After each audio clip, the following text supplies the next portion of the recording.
And how is it going, everyone? Welcome to Capcom Generation, the first volume. Well, it has a name, but apparently it's Dai-ichi-shū Gekitsuyo no Shidai. That's apparently what it says there. And this is basically a compilation of arcade shoot 'em ups that Capcom release. I think around the beginning of the 80s, and in particular it's these three titles that you see here, which are 1942, 1943, which is the one that you might see in the poster that I have behind me, and then 1943 Kai, which is like pretty much like a mod of this. But the one that I want to focus on today is this one, 1942. Because, you know, I just want to play this one, that's it. Also, how is it going, Draenov? Believe it or not, this is actually a childhood game of mine because, well, when I was a kid I have the PlayStation 1 and this is a PlayStation 1 game. Obviously, as I say, these arcade games are, well, as you can see right there, from 1984. But for some reason Capcom decided to release all these games as, you know, as a PS1 port, which is pretty cool. Hey, I don't mind. Something that I wanna do to add a little bit more spice is putting this in the highest difficulty. The game, despite being a shoot 'em up, you can credit feed a lot and still be hard to beat because you have checkpoints. You don't immediately reappear. But, wait, did it save? Yeah, it saved. Okay, let's get into it. Hey Blue, how is it going? You will hear the legendary whistle. You know that the whistle in this game is half of the fun. This is basically a whistle game that has a shoot 'em up as a side thing. If the whistle is too loud, let me know, because I know that it can probably get irritating after a while. Not for me though, I guess I'm a masochist. But yeah. 1942. Well, needless to say, yes, this game is supposedly based on World War II. Nice. Yeah, this game is pretty nice. Sometimes you can get killed by things that are impossible to see, right? I'm not doing that on purpose. I'm just not reacting to it. God damn it. Fucking asshole. But yeah, it's based on that. You can even see some of the locations of the war if you read the name of the levels. One of them is even Midway. It's one of the places that a battle took place on. But yeah. You can also do this sort of loop to... Oh wow, what? the game did something weird there. And we game over, what could we possibly do? But yeah, don't worry, we can choose credit feed. That's the thing about this game. The beauty of it. Well, you can also put your name. But yeah, Capcom is up there at the top. Hey Daniel, how is it going? Hey, let's choose credit feed, bro. We have no problem credit feeding. Yeah, I'm gonna credit feed through this game, indeed. Yeah, I mean, one coin clearing this game is something that I will never do, because that's very hard to do. This game is relatively long. Obviously, it's possible to do so, but not by me. Damn it. Okay, we're gonna be credit feeding through this all the way. I mean, I remember when I was a kid that I played this game and I couldn't beat it in one session back then. I want to believe that now I can beat it in one session. like, I was able to beat it at some point in one session, but not when I was a kid. When I was a kid, I reached like, I don't know, level 20 or something, and this game has 32 levels. So yeah. Alright. Oh, Midway is actually the first level. Well, the first zone, I mean. Let me decrease the volume for me a little bit. Hey, just let me know if the... You know... If the whistle is too loud. I can just decrease the volume, it's not a problem. It's hard to tell, because I think that it's one of those games where, like, the loudest thing, believe it or not, are the explosions. It's just that it's loud only technically, because it's kind of like one of those very deep sounds. So it's loud in a sound scale, but it's not something that matters too much.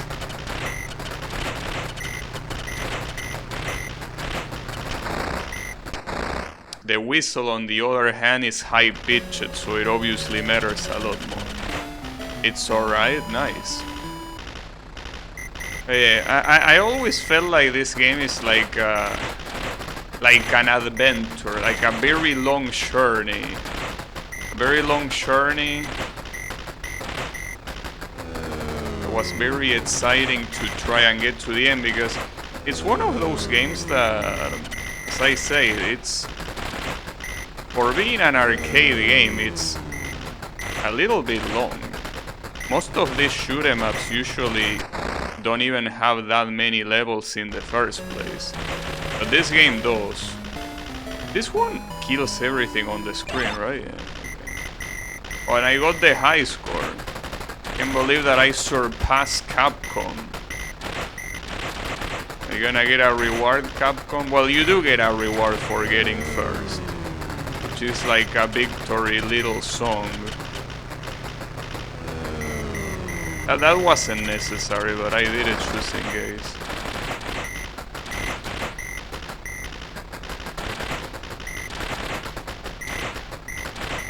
You know that part of me thinks that I played this game on stream at some point, but I'm pretty sure I didn't. I'm a bit surprised that you clear Akashic Burst yet quit Hellsinger after a few hours of playing it. Akashic Burst is a lot easier than Hellsinger. I mean, both easier to understand and also easier to clear. Because I mean, Akashic Burst has a mechanic that is called prognosis that makes everything... There is the shingle. And in the rank it said all Gabi right. All Gabi are right, indeed. But yeah, as I was about to say, Akashic Burst has something called prognosis that makes learning the game a lot easier. Hellsinger has a lot of mechanics that I don't even understand half of them. You know? It's kinda like... I mean... This might be a dumb example, but it's kinda like comparing Battlefield with Arma. Battlefield is a game that is supposed to be enjoyed by casual people, and you know, also people that want to get very good at it, I guess.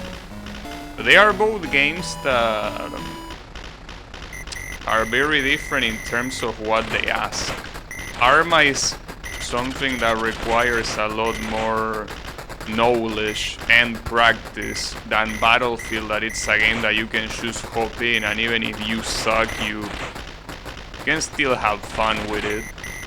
I think that Hellsinger and Akashic Burst are a good comparison to that, because I personally feel that I don't know. I mean, I played Akashic Verse, and there are some things that are not very obvious, and some things that require some strategy out of you. But for the most part, it was, you know, relatively simple. Well, at the same time, I also had someone that told me strategies as I was playing it. But that was also the case with Hellsinger. So I cannot use that excuse. Oh, point up stage. So here we're gonna go to a different area instead of being in Midway. And the areas actually change the way they look. Like, it's not a full ocean like this one that you see here. They all look different. That's pretty cool.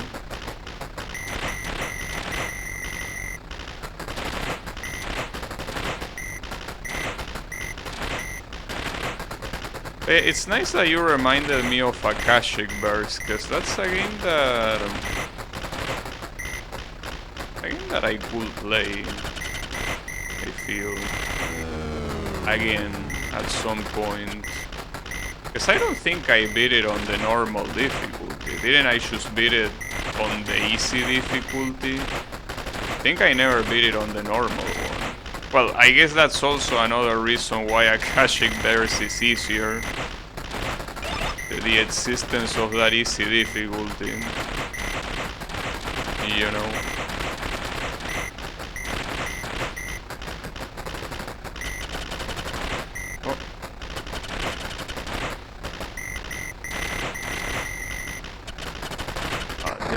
He left! Coward! Damn it, I can't believe it. Oh, I can't believe that I almost surpassed my score. But unfortunately not. Not quite. Well, at least now there are 2 Gabbies above Capcom. Capcom is below me twice. So I'm below Capcom once. But hey. Oh yeah. When you're about to change the stage, you have that other shingle, which is not the usual one. A nice little detail.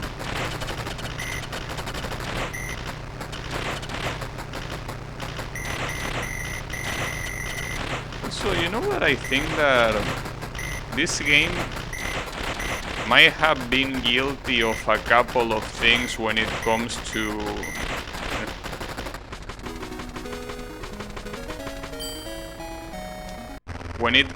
forming my taste of games. I feel like this game and the sense of wanting to get to the end is what made me really like linear games, which is, you know, a game that you start, you go through where the game tells you to go, and then you finish. I think that this game might be guilty of that. Because I mean, I think I remember playing this game when I was very little. Like, not just when I was like, I don't know, 10 or whatever. Pretty sure that I played this like when I was a lot younger than that. Wouldn't surprise me if it was one of the first games I played. Well, that might be an exaggeration, because it's a PS1 game. Pretty sure that I play Sega games first. So yeah. Almost. Well, I mean, Sega games in that regard are also, well, at least the ones that I played, very linear games that usually you beat by starting from one point and finishing on another point. So yeah, I think that all things considered, just something that I cannot help it.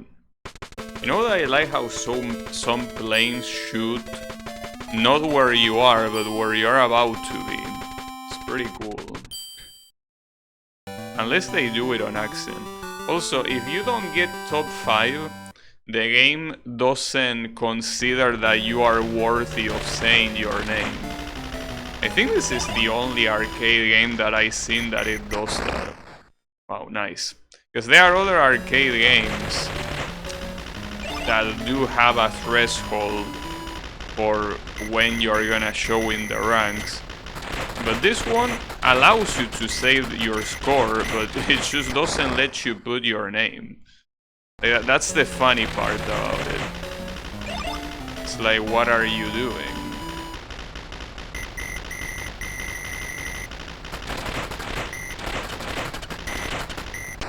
Damn it. No, I think that they don't shoot where they predict you are. I think they shoot where you are. It's just that if you move a lot, you can't help it. Now, you know the interesting thing about having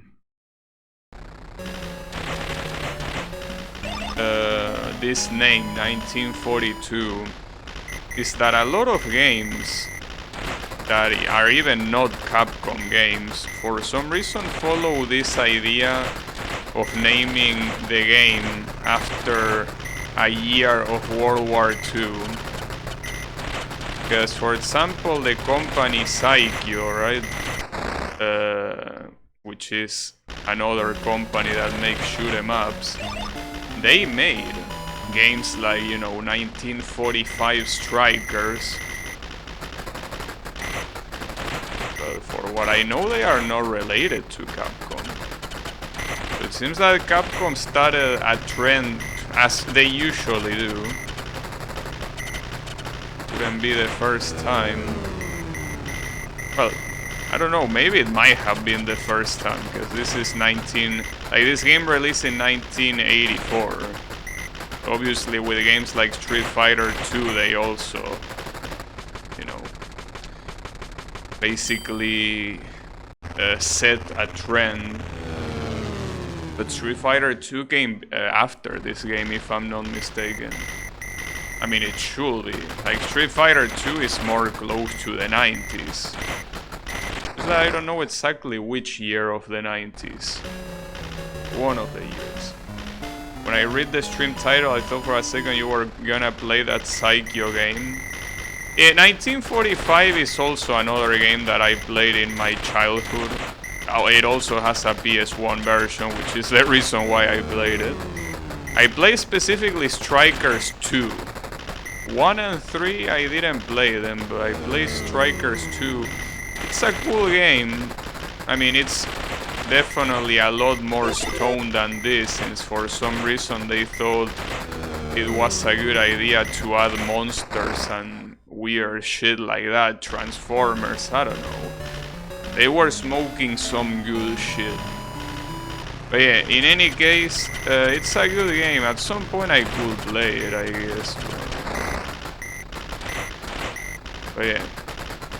Capcom is the one that started the trend, and it's not, well, as you saw earlier, maybe, you have in this same collection the games 1943 and 1943 Kai, and I'm pretty sure that there is also an arcade game that is also available on Steam, if I'm not mistaken, called Capcom...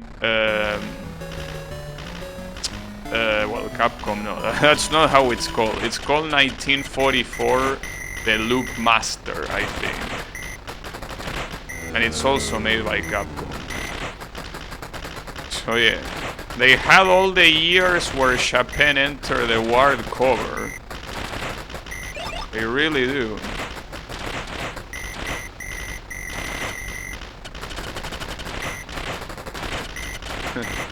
Can you believe that? They all exist. 1942, 1943, and 1944, and also 1945. Can you believe that? Every year has its own game. You know what? That will be pretty cool.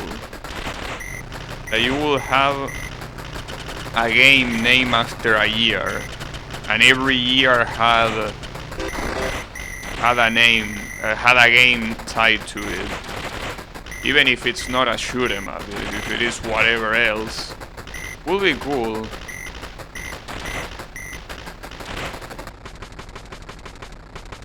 But yeah. Maybe, I mean, the thing is that it's also about brand recognition, right? If you name a game after a year, I don't think that it's gonna be very recognizable, or at least not very easily recognizable. Like, I'm pretty sure that if I Google 1942 right now, this game is not gonna show up. You know? Well, it's gonna show up after a couple of results, but it's not gonna be the first thing that shows up. On the other hand, imagine that I Google Dead Smiles. Dead Smiles is, I mean, as a random example, not like Dead Smiles have much to do with this game aside from being a shoot 'em up.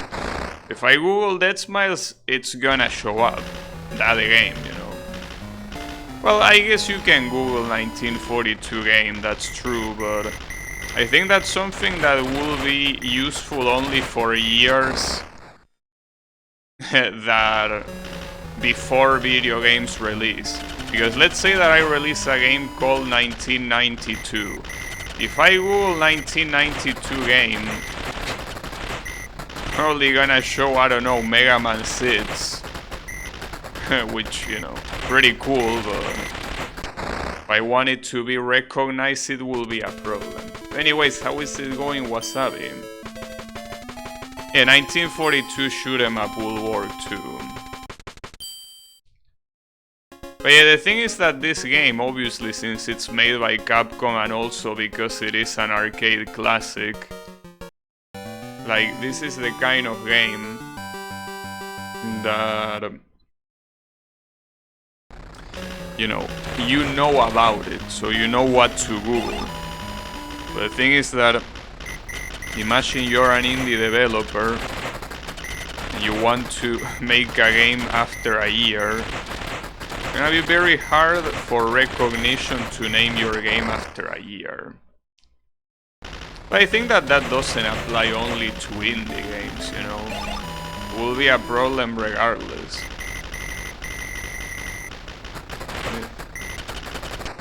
These assholes. I should probably use the loop here, right? Problem is that if I use the loop, aren't my little planes vulnerable? I think they are. Not like they last too long anyways. Sometimes you confuse 1942 with 1945. Well, at least you being here means that now you should have this game in your mind when you think of 1942. When it comes to 1945, I think that it's pretty simple. Think about that game that has Transformers and Kaijus as bosses. Even though it's supposed to be a World War II game. Yeah, just think about it that way. A game with all sorts of stone shit. I think something that helps in that game to remember it well. Well, as I said, at least for the second one, because I haven't played the first one or the third one. But for the second one, look at the final boss. If you look at the final boss, I feel like once you see that abomination... Oh, a boss! Speaking of boss. Fuck. This is gonna be hard.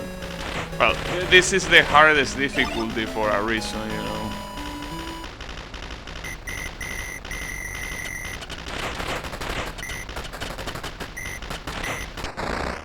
Damn it. No, see, that's the thing. Believe it or not, 1942 and 1945 are not part of the same series. 1942 is the game you are looking at right now, made by Capcom. 1945 is a game made by Saikyo, which is another company, and it's quite different from this. This one you should see normal planes shooting each other. 1945 you see normal planes shooting Transformers and Abominations. And also having all sorts of magical bullshit. Because having Transformers and Abominations was clearly not enough. Ah, damn it. It's gonna be hard to beat this guy, I feel. It's gonna be quite the issue. I probably should save my loops for that. Instead of wasting them here, I probably should save them for that, but then it's gonna be hard to do this part before the boss without that. But these are usually the hardest parts of the game, basically. When you have to fight a boss. You have to fight a boss, and say the boss comes after a section like this. Because the checkpoint is gonna be in the beginning of the section, not on the boss. But yeah, that's basically the hardest thing that you're gonna see, and there are a couple more. If you crash your additional plane against the big one, you kill it immediately. Obviously that doesn't work in the boss, because for the boss you don't even have the little guys. I guess it's something funny to see, assuming that I'm able to have one of these little planes alive by the time I reach the boss. But basically, by the time you reach the boss, if one of these little planes is there, they will run away. Like the little cowards they are. Which is pretty funny, because it's pretty much when you need them the most. But no, they don't wanna be there. They wanna run away.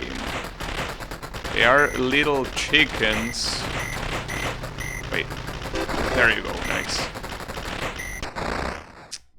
And I just get killed by a random ass little plane. That's fine though.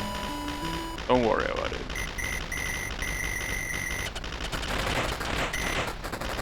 Now, the other game, 1943, which is also in this collection, it's a little bit different from this game. When you use a credit in that game, you don't restart from a checkpoint, instead you revive immediately on the spot. With the exception of the last stage. That's the problem. The last stage of that game, you have to beat it without using continues. So otherwise you game over.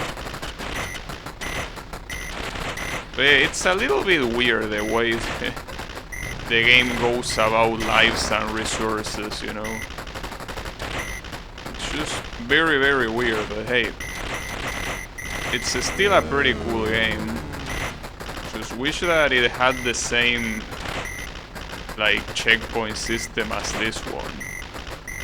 You can also play it with 2 players. Well, I think this one can also be played in 2-player mode. Just that I don't think that 2 players can be on the screen at the same time, unlike the other game. I have no idea how to dodge this guy. In fact, I think that this boss here is as hard as the final boss is in the default difficulty. Well, at least that's how I remember it. Like the boss in the default difficulty is very similar to this. I don't know if it's exactly as hard or if it's different. But at least here you will be able to see how these assholes run away from the fight. One of them, because the other one died. Yeah, as you can see, the little guy just leaves because he doesn't want to deal with this. Damn it. I'm not sure how to do it. I need to really... I mean, it's pretty clear that that barrage of bullets is aim. It's just that it's hard to find a good opening to it. Just very hard to do it. I will find a way, don't worry. No matter what, it will have to happen. But on the right side, keep in mind that these checkpoints are the hardest in the game.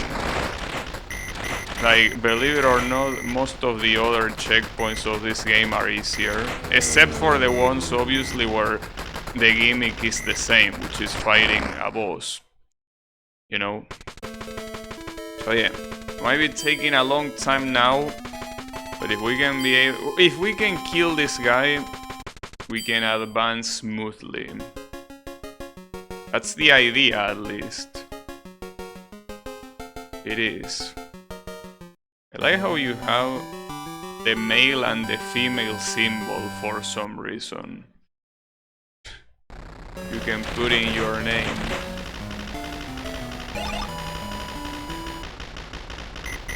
Yeah, I think that there are a lot of games that have those symbols that you can put in your name for some reason. A little bit weird. Hey, why not?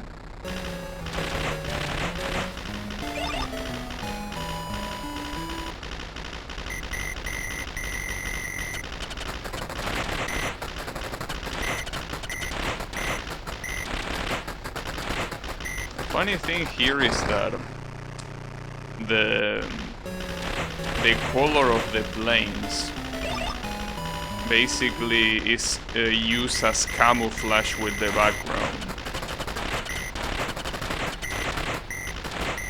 which it really works, because sometimes it's very hard to see who is approaching you. I mean, you can see that when it opens up to the ocean, it's a lot easier to see them. But yeah, before that, it's not very easy. That's fine though.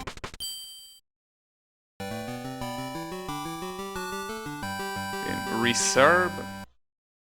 Reserve is already in the 12th rank.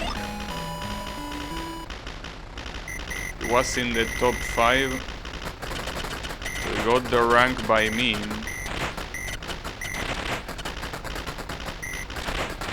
Mr. Reserve. Damn it. If I'm not mistaken, in the lower difficulties, another thing that happens is that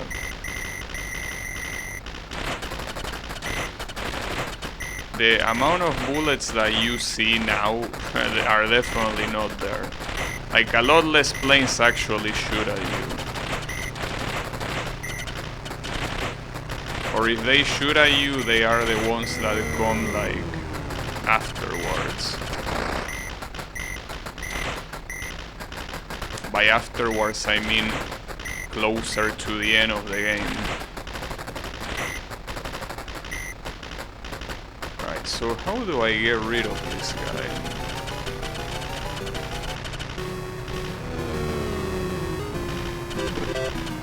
Oh, you got an extra life.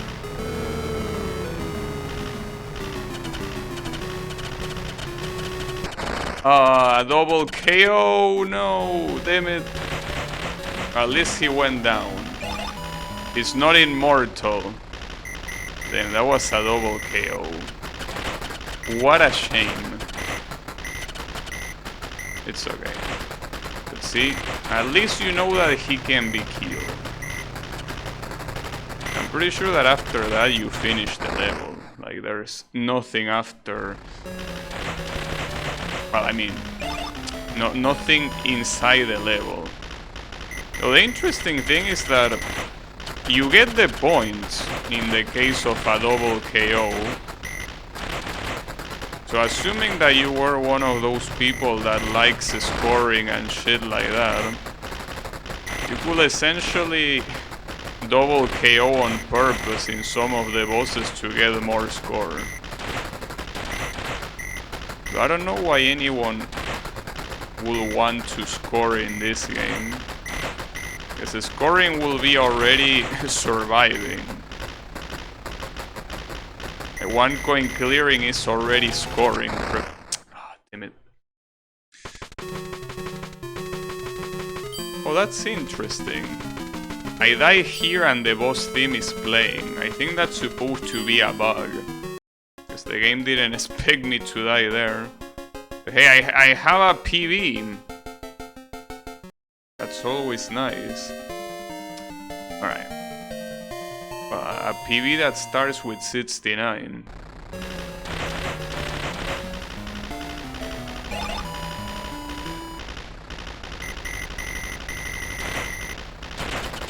Oh, another thing is that you were talking about the 1945 games. They are available on Steam in case anyone is interested.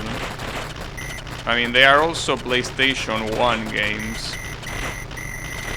But yeah, if you're interested, you can get them on Steam. I think this game is also on Steam. Because there is a Capcom game that is Capcom Arcade Classics or something like that. Come on, did I not move enough to the left? But yeah, I think it's called Capcom Arcade Classics. And you basically buy the game separately. Which is the reason why I don't like it. But yeah, I think this one is one of them alongside 1943 and probably 1944 as well. But yeah, you have that. You also have like Street Fighter 2, that sort of arcade, of Capcom arcade games.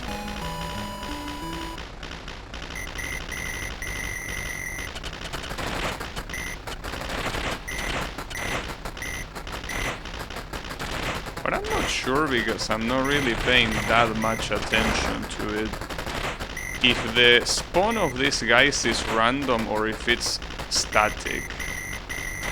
I can't tell, because I mean, assuming that it's a static, it's hard to actually see.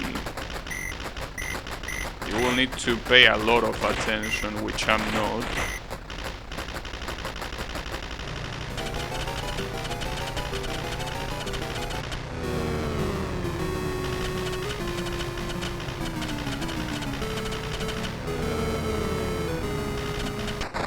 I wasn't expecting him to shoot that fast.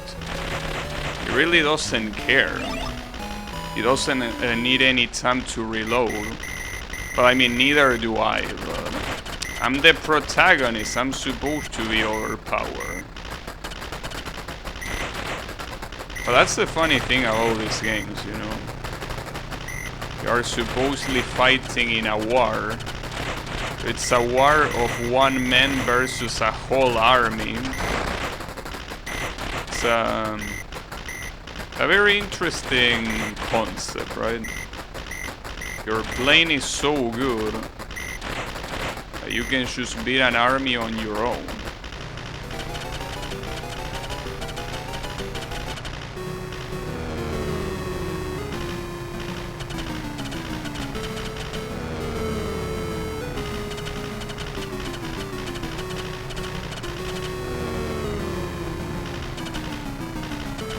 Nice. Ooh. That took a while.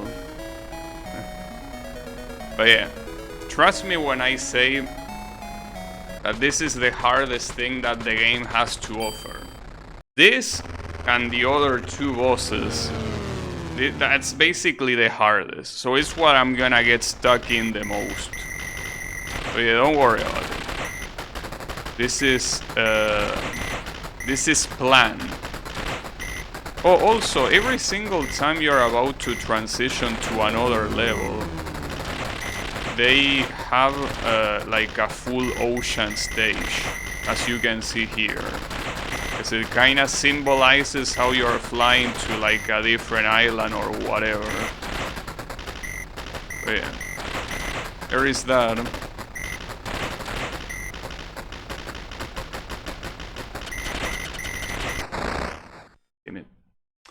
Oh, another thing with these games that you probably already noticed, but these games have a gigantic hitbox on your plane. Or well, rather than a gigantic hitbox, a hitbox that is actually the size of the sprite, or similar. Which is the reason why it's so easy to get hit, even though you can tell that there aren't many bullets on the screen, you know. But yeah, if this game had like a Toho tier amount of bullets, you know, you will probably not be able to beat it. That's the reason why so many people make a distinction between Danmaku games and regular shoot 'em up games. Because every Danmaku game is a shoot 'em up, but not every shoot 'em up is a Danmaku. So this game is not a Danmaku. This game just has some bullets being shot by some enemies, right? Only that. And, well, Danmaku games have a shit ton of bullets. But to compensate on that, your hitbox is extremely small most of the times. There probably are examples of Danmaku games that actually have big hitboxes for the playable plane or whatever you're using, though right now nothing comes to mind. But yeah, that will be a very evil thing to do. And we are in Atu, which, judging by the name, I'm assuming that it's a Japanese location.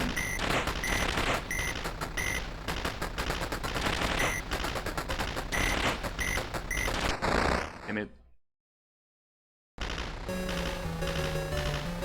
Oh, they all come in a row.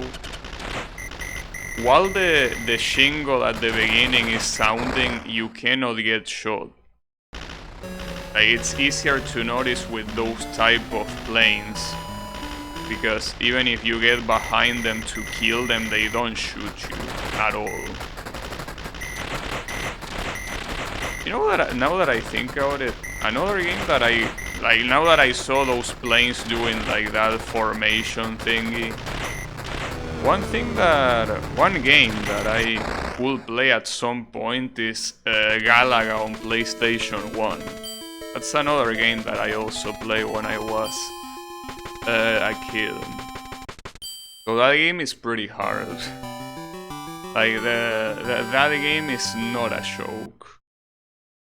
But it's a cool game. I mean, something that I remember being relatively creepy is the cover. Like, it was a very weird cover, especially because it really didn't have much to do with the game. I mean, the game is just you in a spaceship killing enemy spaceships. I mean, that's what Galaga is about, you know, the classic concept of a space shoot 'em up, right?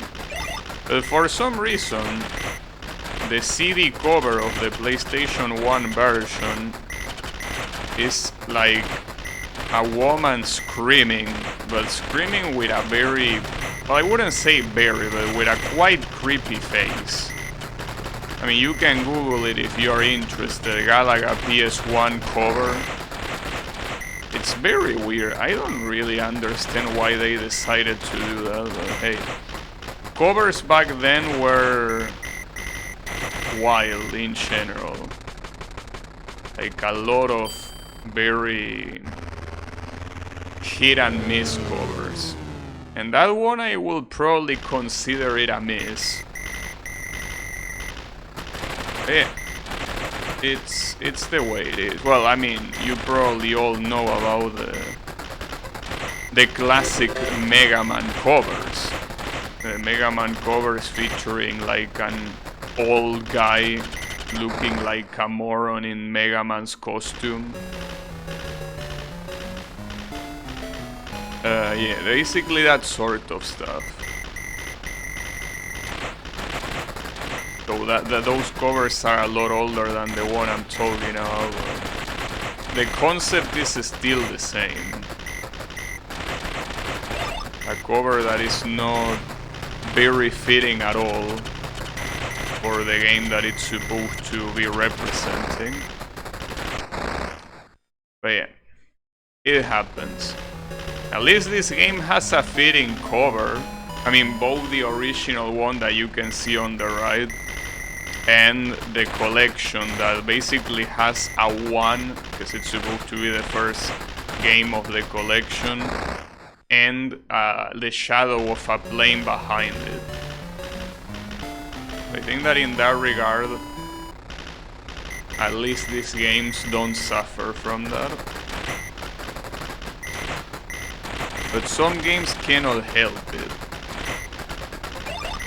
Oh, that's pretty cool. Without using the loop, I don't think that you can survive that. Probably not. Damn it. Well, Shu says it's a cost, you know, how it's usual in World War II. A lot of these pilots that we are fighting against are kamikazes. Because of course they couldn't, you know, not be there, right? They had to be there.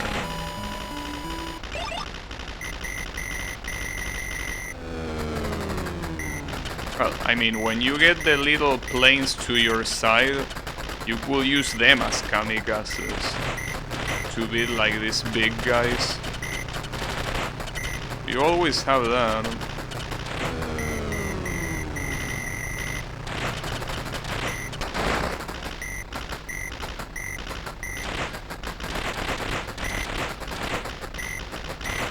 Got him.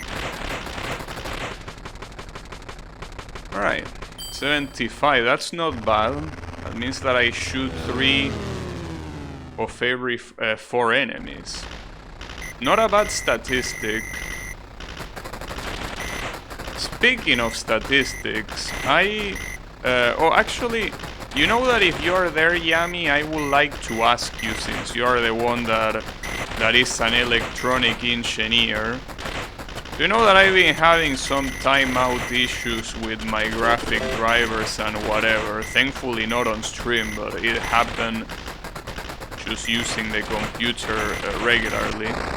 And I read that one of the possible solutions is underclocking or undervolting. So what I did is underclocking, and I don't know, is that really something that will help it make it more stable? I mean, I guess it's just a matter of trying, of course, but will that really make a video card more stable?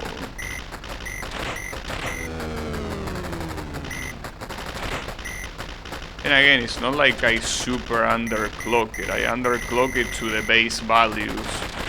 So apparently, video cards, when it comes to their core clock, they have 2 different configurations, which are a boost or a base clock. So I had the boost clock, and I underclock it to the base clock. I don't know if that's a good idea, but that's what I did. Whether I will stop getting these driver timeouts or not, I don't know. But I hope it helps. I was also looking at undervolting, but it seems like undervolting is a lot harder and also a lot riskier. Like you actually need to do a lot of tests to see what's the optimal bolting for each heart's like for every megahertz that your video card hits, it has a specific voltage. You will have to configure it in a way that, you know, for a very specific megahertz clock speed, you will do a very specific voltage. But yeah, that seems very complicated. I mean, I saw how they do it, and it's not like it's complicated to mechanically do. What seems complicated is benchmarking to make sure you're getting the right undervolting. It seems like a pain in the ass. So for now I should try underclocking. Well, for what I can tell, the stream is working fine despite that. Well, today I also played Genshin Impact and it went well. I'm assuming everything should be fine. But I don't know what to think. I just don't know what to think. Other than just waiting.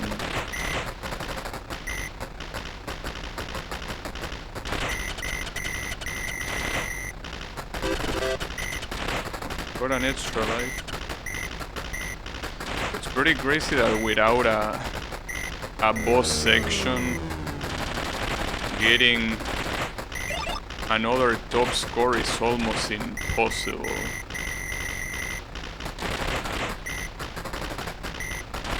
But that's fine. Yeah, no, don't worry about trying to give me the solution. I'm just asking if underclocking helps. Also, how is it going? Like, as I say, both underclocking and undervolting were ideas that apparently work for some people. So maybe they could work for me. Someone also mentioned disable something that is called... that is an AMD specific thing called... what was the name? Ultra low... I don't know, but it's supposed to be something that when the video card is idle it consumes less energy, but it seems that apparently that causes some issues. I decided to go little by little, like so far I'm testing underclocking, and if that doesn't work I could test that later. But yeah, that's my plan.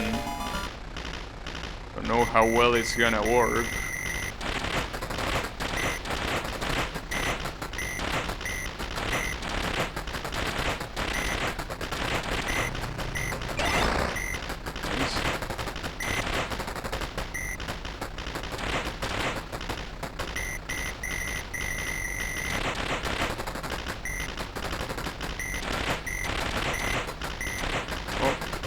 Oh, this guy is a bonus thing. It turns into, yeah, into the classic bonus icon for Capcom arcade games. Rabaul.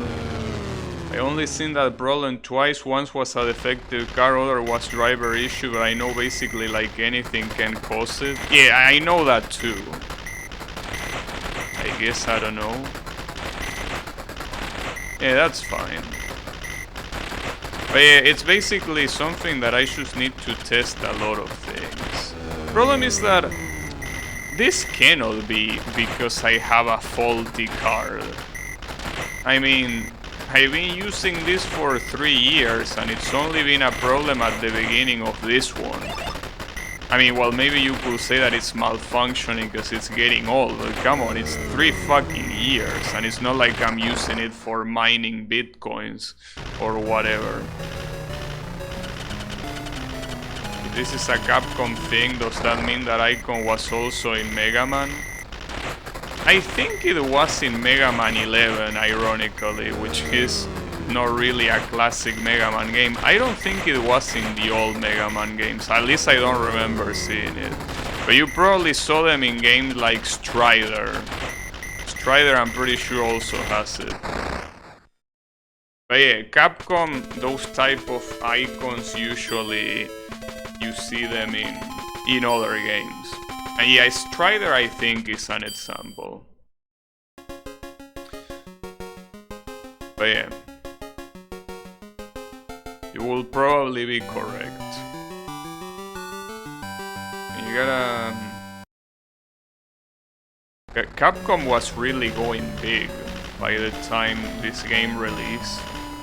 I don't think it will be a stretch that at the time this game released they were one of the most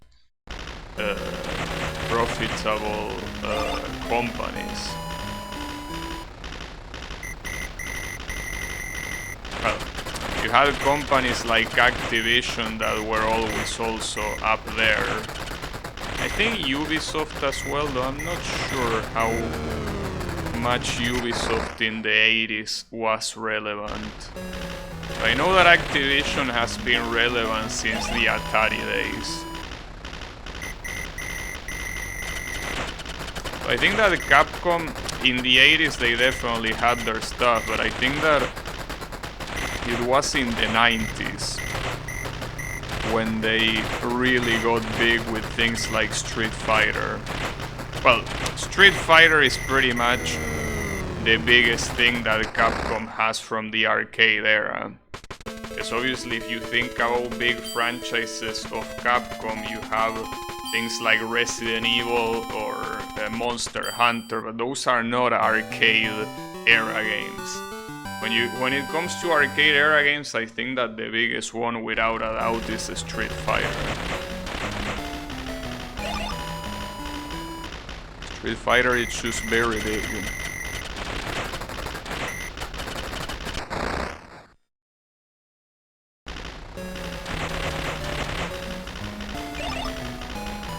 At the same time, there were all sorts of games that you would think that you wouldn't probably know that they were made by Capcom, but they were. A good example being the beat 'em up of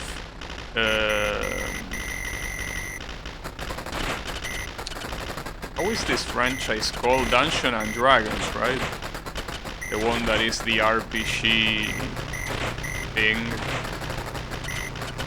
Dungeons and Dragons, well, there is a beat 'em up that is an arcade game, and that one was developed by Capcom. It's a very popular one. I mean, especially because I think that Dungeons and Dragons up until that point was something that you could only play on boards, like its tradition. I think that arcade game was probably one of the first instances where you actually had it as an action game. You know.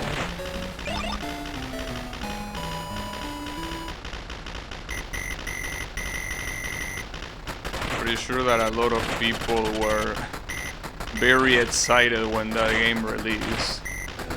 They could finally see their adventures, but in real time. Then obviously came games like Baldur's Gate and shit like that. Before that there was that game.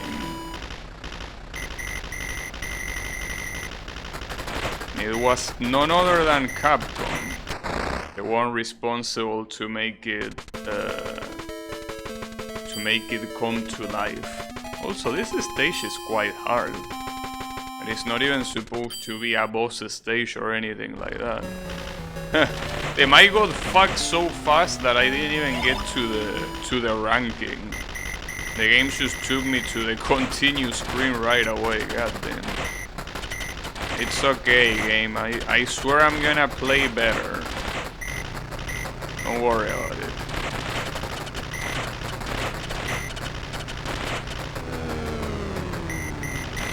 I hope. Ooh, that was close.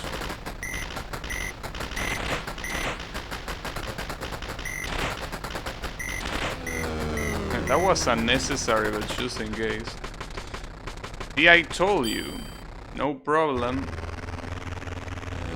Now, I don't know if this stage has a boss. I don't think it does. But maybe it does. I mean, maybe it's a stage with a boss and a stage without a boss. And since the previous stage, well, the previous section, I guess I should say, instead of stage. If the previous section didn't have a boss, maybe this one has one. I don't know if that's how the rules work. I don't think so. Especially considering the amount of stages left and the fact that I'm pretty sure that there are 2 bosses remaining. I don't think this stage is the one that's gonna have the boss.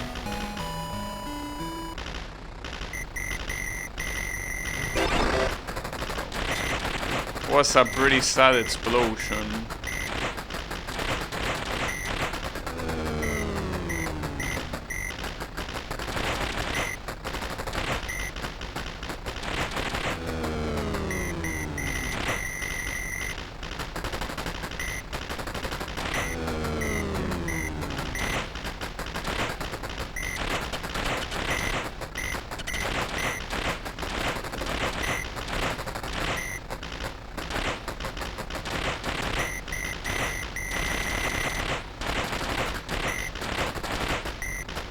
Nice.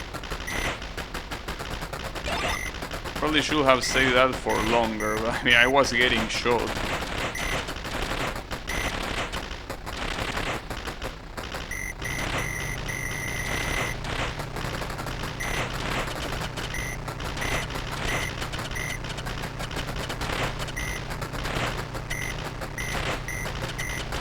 Oof.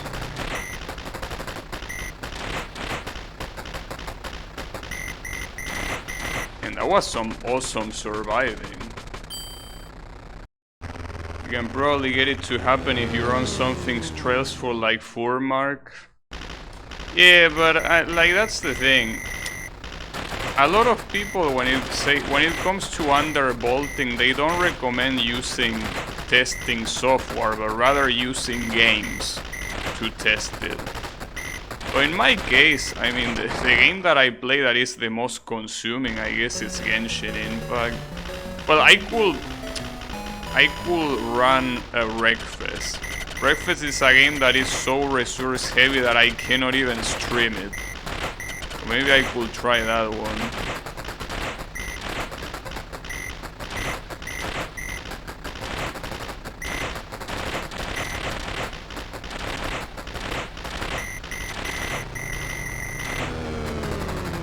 The Miku game? The Miku game is definitely not resource intensive, thankfully.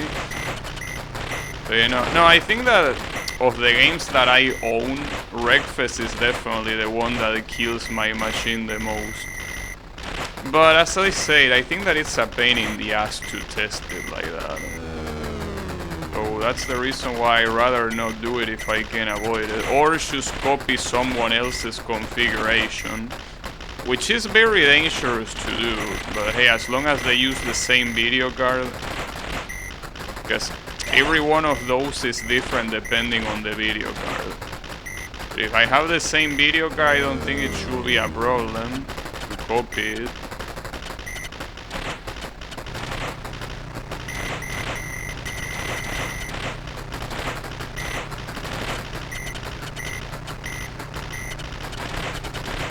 But I also know that every video card, even if it's the same model, it might not be exactly the same manufacturer. Which sounds crazy, but... Wait, this is a boss. Uh-oh. It is a boss. I guess I was right. I wish I wasn't right, but I am. There was no way I could do it with only one loop remaining.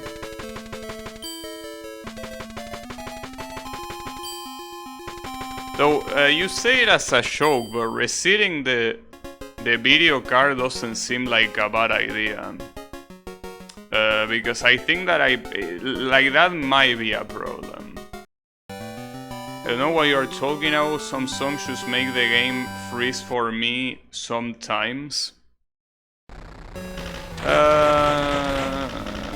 I mean...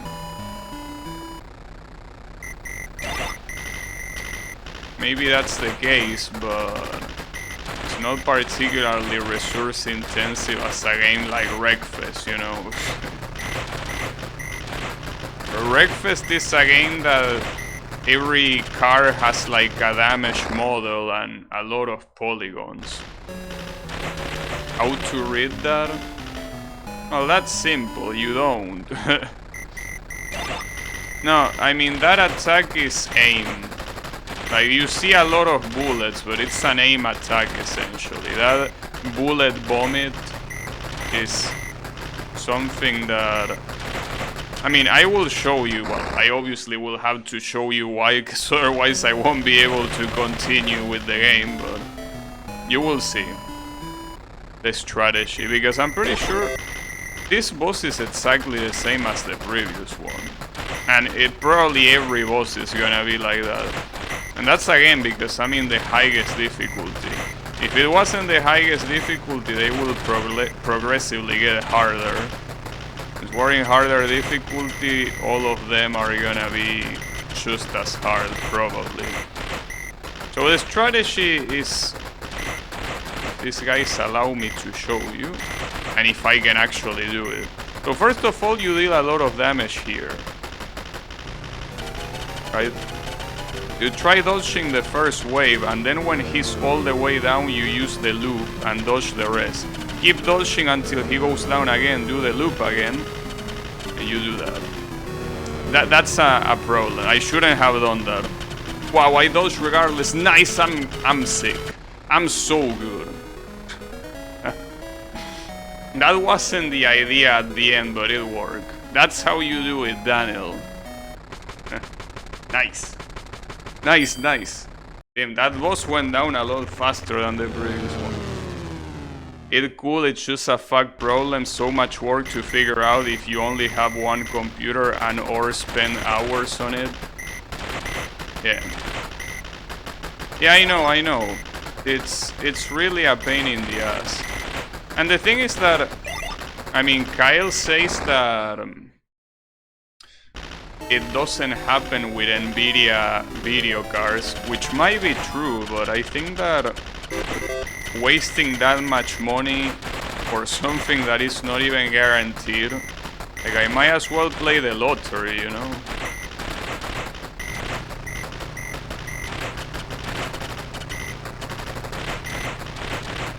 I don't wanna play the lottery. Though I guess differently than the lottery, the chances of getting it right are higher, but it's still not a guarantee. If the chances are not 100%, then it's just gambling. I don't wanna gamble with that much money, you know?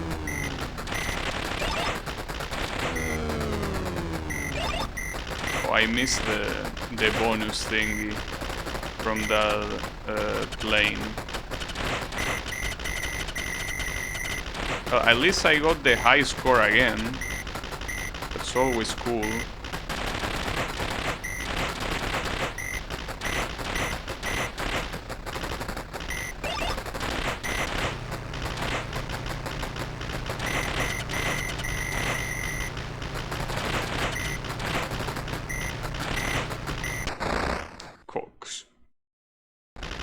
Dai-ichi-shū.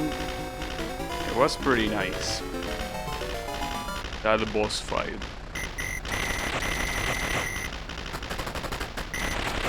At least I think I have the consolation that every boss fight is pretty much like that. Unless they somehow make the final boss way harder. But again, I remember that in lower difficulties the final boss was exactly like that. I don't know if they will actually code something harder. It will be fucked up, but it's a possibility. Alright. Go to net zone, which is Leite, Lloyd, I don't know. I mean, these are supposed to be real life locations, it's just that I have no idea about them. Yeah. This problem with the drivers that I'm having is something that you really have to troubleshoot for hours and hours, and it's an insane waste of... Fuck, no, don't do that. There you go. It's an insane waste of time. That's the issue. A very, very insane waste of time. That's okay. At least it's not something that happens all the time. It usually only happens once per day. Sometimes it doesn't even happen, and only one time I think it happened twice in a day. And of all the times that it happens, it never happens on stream. I don't want to jinx it, of course, but so far it has never happened in a stream. So because of that is the reason why I'm not really that worried. Because when it comes to my computer, the most important thing I do is streaming. Or, well, the most important thing to me. Yeah, I also work on my computer, but I don't give a shit if like it becomes unusable for 1 minute while I'm working. But on stream, it cannot become unusable even a millisecond because the encoder is running. As we are speaking right now, the encoder is doing its job. So if there was to be a video driver issue, regardless of how long it took, it will completely stop the stream. So yeah, that will be a problem. But so far, at least it hasn't been the case, so I am a little bit more relaxed with the issue. But yeah, I think that if underclocking doesn't work, it might be a good idea to try resetting the card. Because undervolting seems like an even bigger pain in the ass than resetting. I mean, resetting is not that hard, you know, but undervolting does seem like a very annoying thing to do.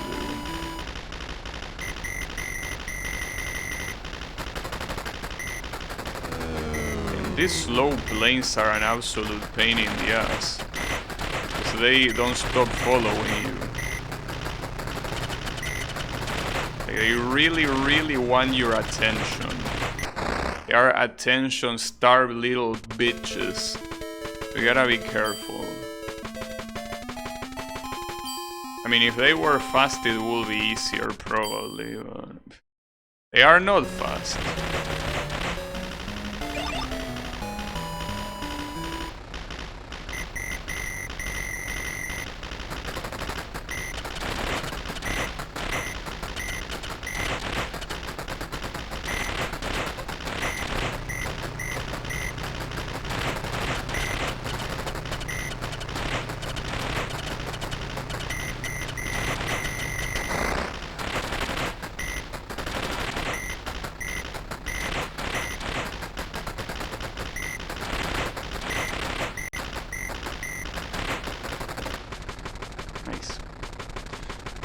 Him 90%, alright. I think that's the highest percentage so far. Or not, I don't know. Maybe yes, maybe not.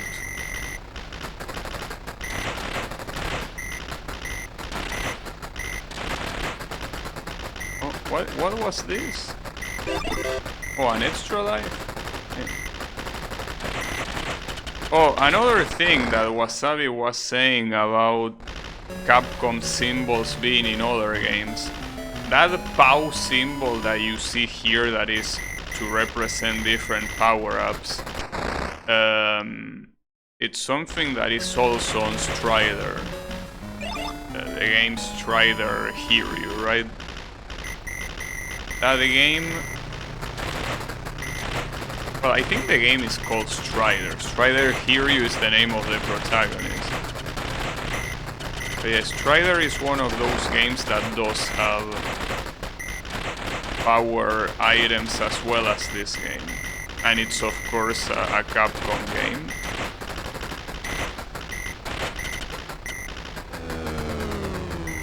It's a game that I could play at some point. Well, I mean, there are the classic ones and there is also the modern Strider game. that is basically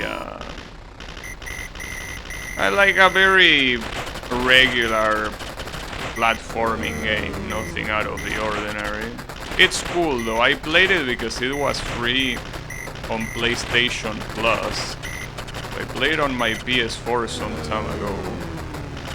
It was cool.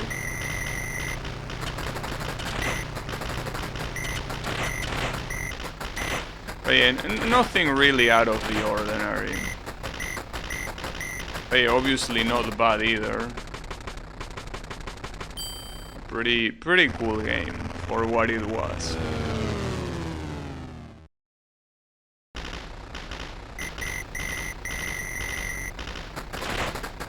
So judging by the amount of stages left, I gotta assume that this game has a total of 4 bosses and not 3 as I thought. Because at the end of this zone, which is probably gonna be around the rest 12 stages,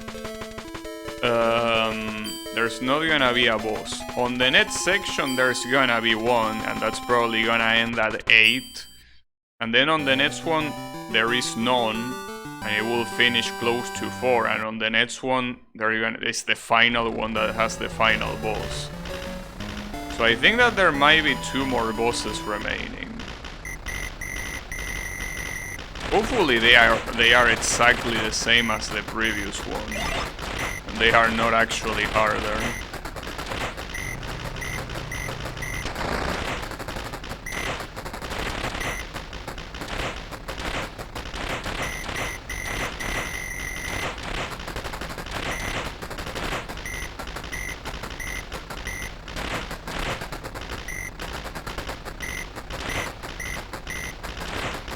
Well, you know that we were talking about games named after a year. That was the case with King of Fighters during their arcade era. Every King of Fighter game up until 2003 had the name of the year where it released. After 2003 they kinda stopped because they couldn't release a game every year.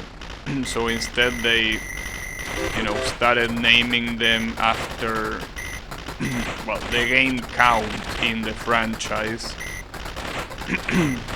So considering that 2003 is the 10th mainline game, they have the next one being called KOF 11. But yeah, before that every game had the name of the year where it released.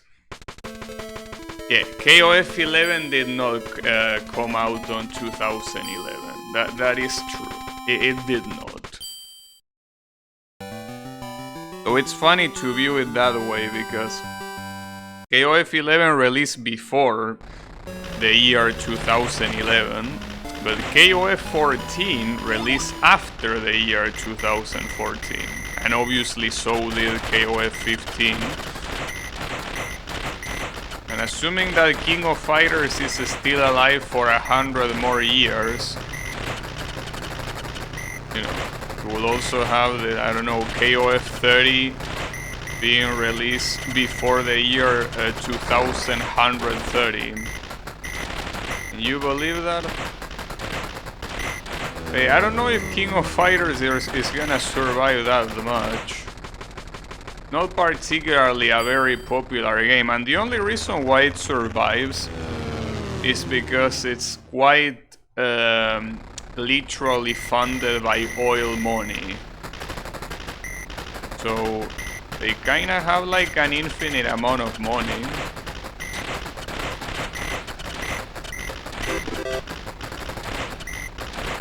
That's, yeah. They can just keep making game no matter how unpopular or bad are. I mean, I don't think you need much context. They were bought by a company owned by an Arab oil prince. That's it. SNK is basically majority owned by an oil prince. That's it. There is no other context needed. Well, I guess the other context is that that prince is supposed to be a big fan of King of Fighters, and that's the only reason why it bought it. It definitely didn't buy it to make money, that's for sure. If you want to make money, King of Fighters is the last franchise you're gonna purchase. But yeah, that is the context, supposedly at least. I mean, it's not like I know the guy personally. Also, thanks for the follow, Esther Bonelf. No, Erster Bonelf. The Mr. Oil Prince owns SNK, essentially. I mean, when you have that much money, you can just do whatever the fuck you want. So if you want to buy a dying franchise of video games, hey, why not, bro? You have so much of it that it's not like you're gonna become poor because of it. It's not like you will be able to bring the money to your grave, so might as well spend it. You know. Oil Prince in chat, that will be nice. But yeah.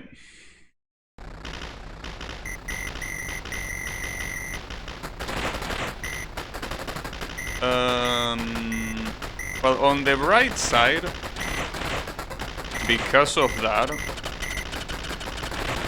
the game has a lot of stuff that if it was owned by anyone else, it probably will get censored. So hey, at least you have that. Because essentially... well, you have some interesting supers in the game. I don't know if it was owned by another company, if those supers will make it to the game like that. But yeah.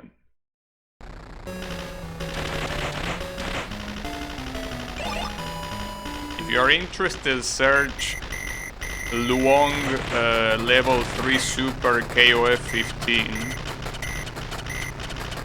It's a very interesting super. Well, it was also like that in KOF 14. But yeah. A pretty interesting super, if I say so myself.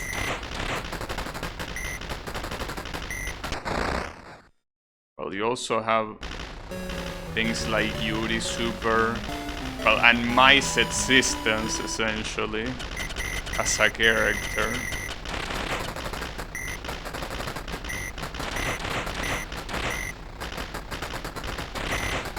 But yeah.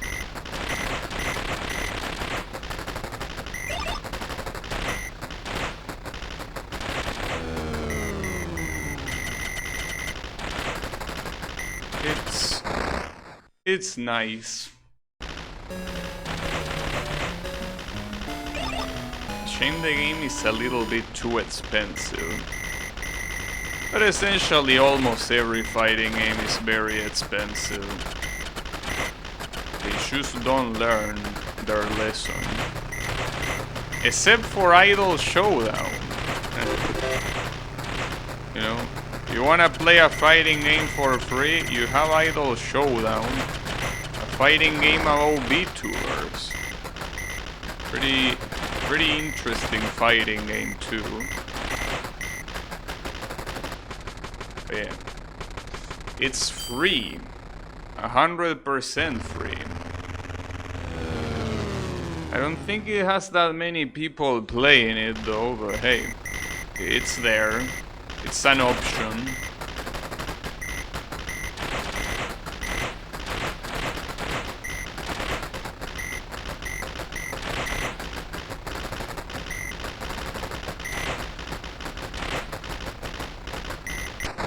Damn it.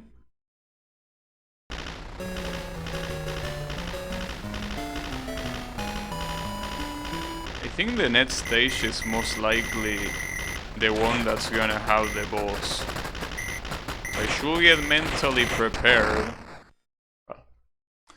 mentally and physically prepared, I guess. But yeah.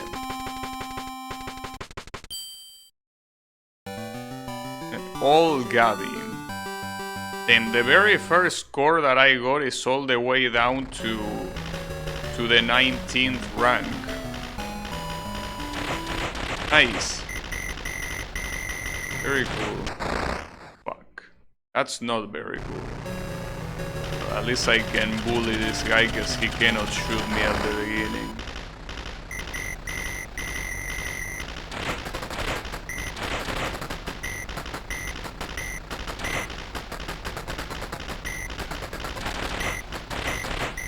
For some reason, I have the idea that I played this game on stream before.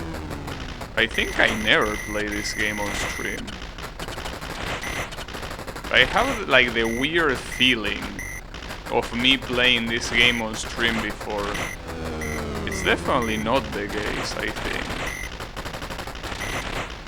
But no, there is no way I played this before. Well, this has to be the first time that I played on stream.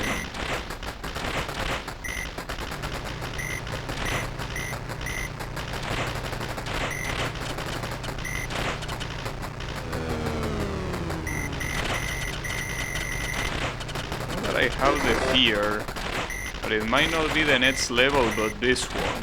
Oh no, never mind, it is the next one. The one with the boss, I mean. Alright. Good one. But yeah, this most likely will be the boss stage. So, and if it is, we're gonna be stuck here for a while.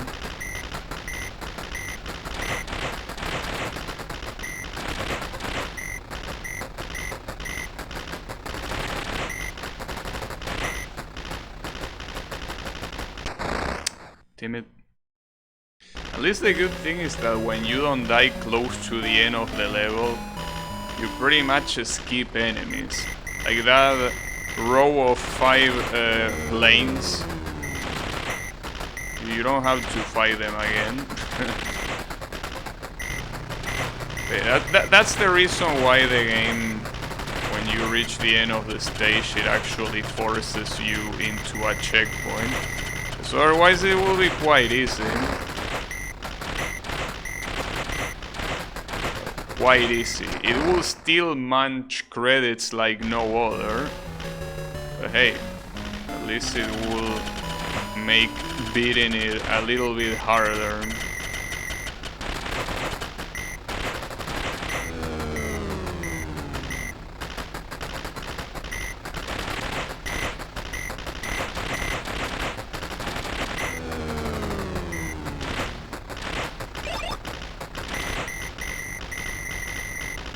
At least it gives you these little guys.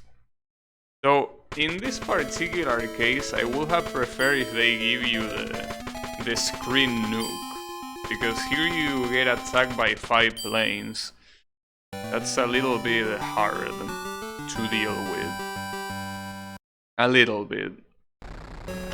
I mean, at least this makes it easier, but well, what's pretty hard to do is to dodge these guys without getting killed.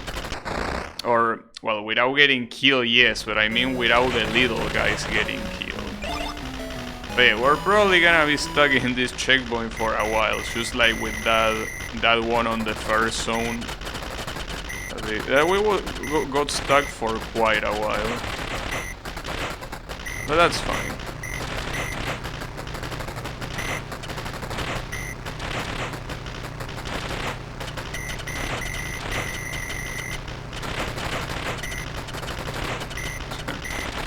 That plane just got away. Alright. At least the little plane tank a shot for me. Okay, so here comes the boss. And yeah, the boss seems like it's exactly the same as the previous ones. Doesn't seem any harder. Hey, the fact that it's not harder doesn't mean that it's gonna be easy. Which means, obviously, that it's not gonna be harder. Okay, I'm always getting killed by the same plane, but I'm not sure how else to dodge what he does. Well, I guess you can be more aggressive. Instead of waiting to shoot him down, you shoot him down as soon as he appears.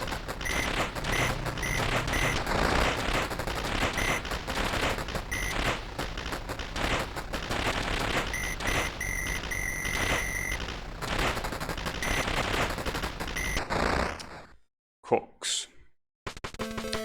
But at least after, well, whenever I beat this boss, there's only one more remaining.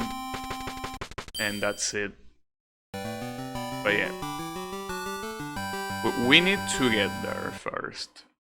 At least it's good to remember that there were 4 bosses and not 3. Was a nice memory refresh. Oh, I don't think I can call it memory refresh because I didn't remember. I don't think that's something that I ever paid enough attention to say that I know it. But yeah.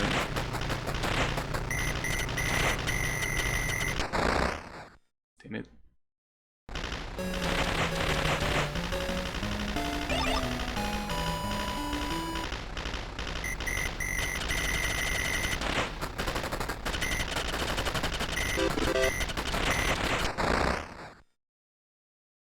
Those bullets are so stealthy, dude. Like they really somehow they manage to be stealthy, even though they are not the same color as the background, unlike some of these planes. But that doesn't seem to matter. They are still super stealthy. They approach you like it's nothing. But it's also the fact that they fire them being very close to you. Alright.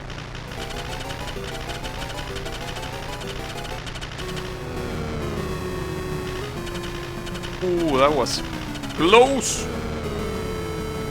Very close. Ah, fuck. Damn it. If I would have dodged that, that would have been sick. Damn it. It would have been an amazing boss fight. But unfortunately not. And then that guy decided to shoot early. Unlucky. No, but it's okay. 69%. Pretty cool. I'm assuming that at this point I'm about to push Capcom out of the rankings. I think there's much of them remaining. Or there shouldn't be, at least.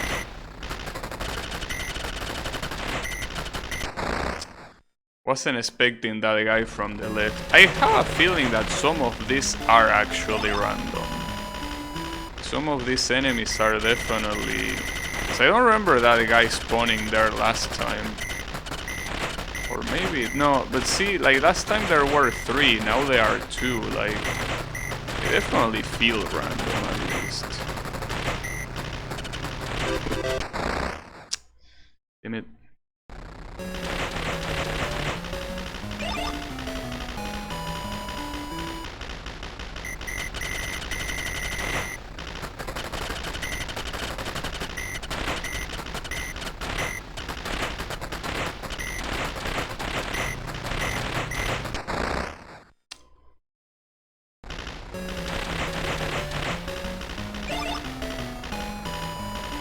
Well, really the small planes are a bigger threat than the big ones.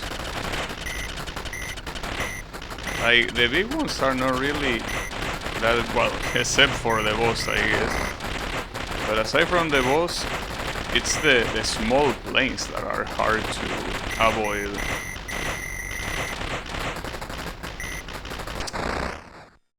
Fuck. It was between dodging the bullet and the plane. I dodged the bullet but not the plane. I also like how most of the scores you get in these stages before the boss are so high in comparison to every other stage. And that's even before you even get to the boss. You know, before you get to the boss, you get all these points. Probably because this row of planes, of big planes, and then the big plane that comes later. Well, big. These are medium planes, if anything.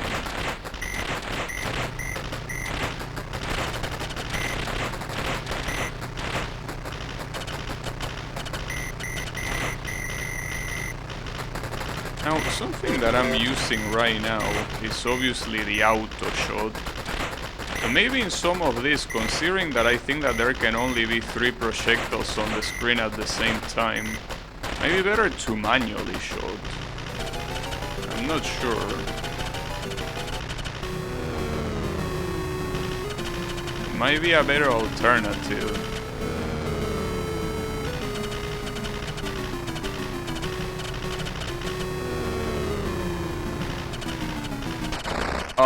Come on. Yet another double KO. Very hard to not get double KO. If only you could get one more loop to dodge at the end, but no. You only get 3, and unfortunately the planes formation that drop the additional loop are not here.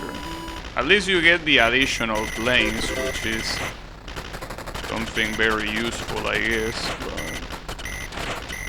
the additional loop will definitely be useful too. It's that probably if you only get the additional loop, you wouldn't be able to get that far without using loops.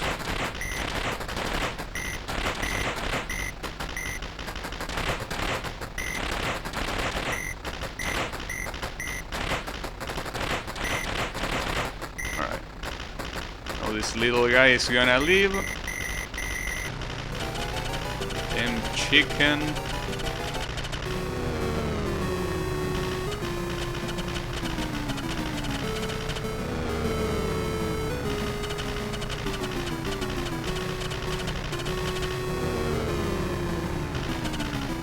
Got him. And you can say that I pretty much farmed him. Because I killed him once, I died, and then I killed him again. So now I have a lot of scores. Oh, and also the little guy came back, huh? You decided to come back to me after abandoning me. Yeah, that's what you deserve, getting destroyed. For being a coward and a traitor. Come on, bro. You can't just run away when I need you the most.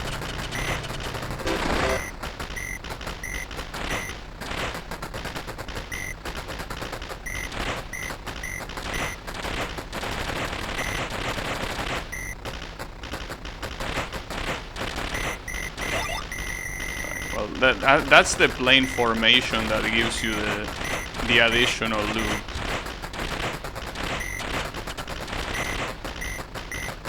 Missed the bonus there. And again, if I focus on the bonus, I'm probably gonna get killed. Probably not the brightest idea.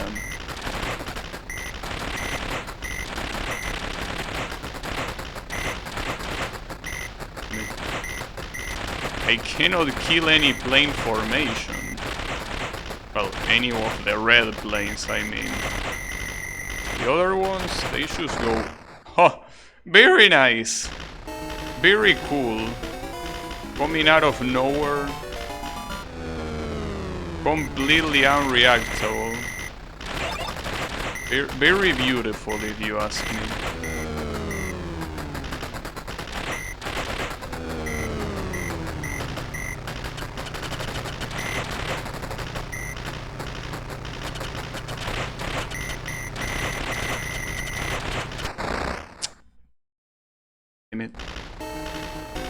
I think the checkpoint is in that formation, right? Yeah. Unfortunately. I wanted to reach 200,000, but I don't think that will be possible.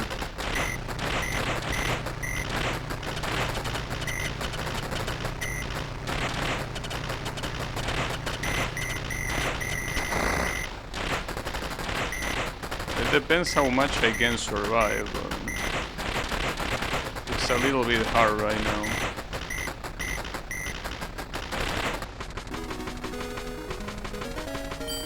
Well, that game is some points, but yeah. Iwo-shima. I think this is this is the first stage where you actually see a city. Where you're actually endangering the lives of civilians.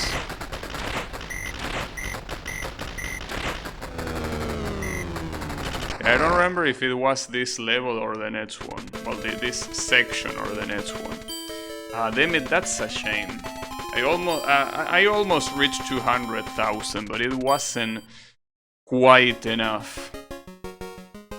Then again, when you beat the game, you get a bonus that is far greater than anything you could get by playing normally.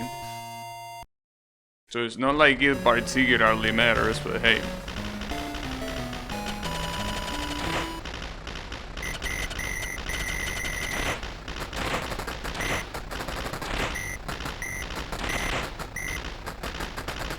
I think it might be the next one. The next section is the one with the city.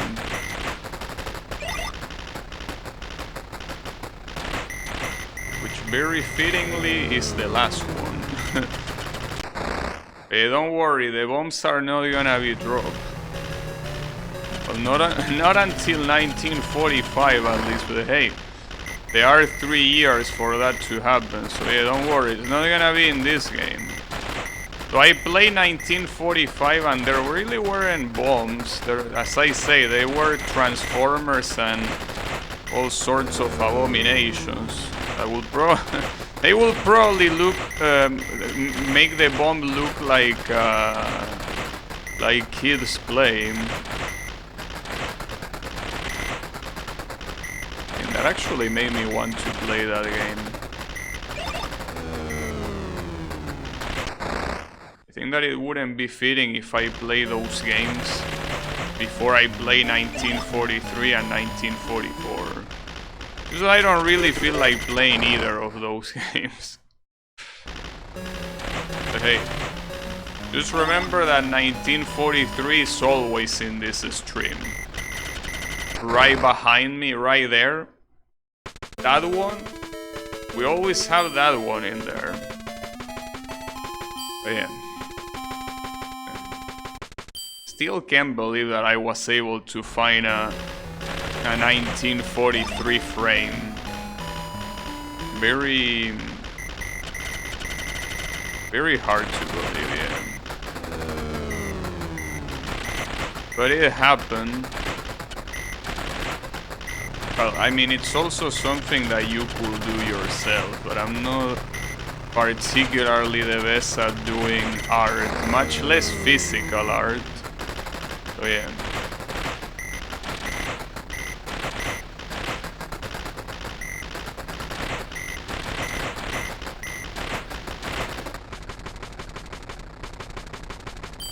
Nice. Alright.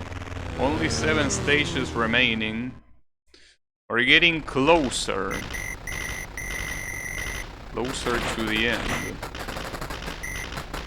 Hey, at least I'm glad that I was able to practice the boss to the point where it seems like I can get it relatively consistently. Hopefully the final boss is the same, but I think it is the same. Because the other bosses that are supposedly weaker than the ones you are seeing here have other colors. Like, I remember there being a black plane, if I'm not mistaken, that was supposedly weaker, you know.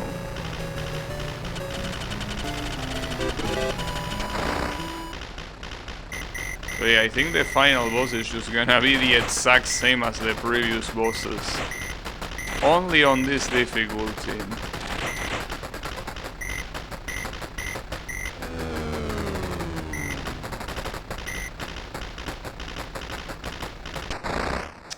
damn it. Should have gone lower. That's fine.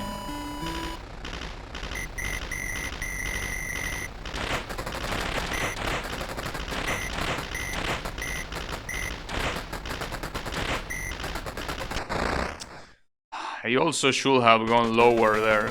At least you can get rid of those 5 planes with the screen explosion that you get there, so that's not a problem. Problem is surviving until they arrive so you can kill them. Well, I guess it's easy when the checkpoint is right there, you know.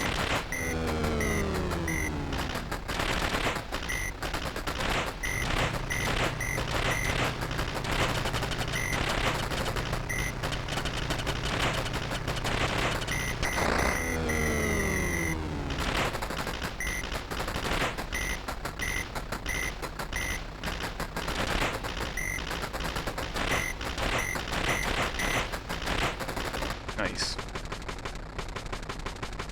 Alright.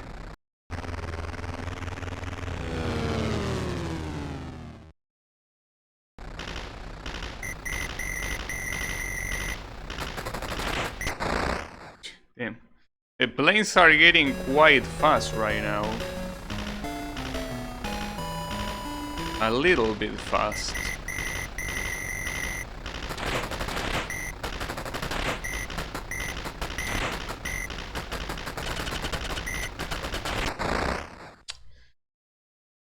I really hate going below these guys, because I know that they are gonna shoot me. They don't seem to be far enough for me to dodge their bullet, unfortunately.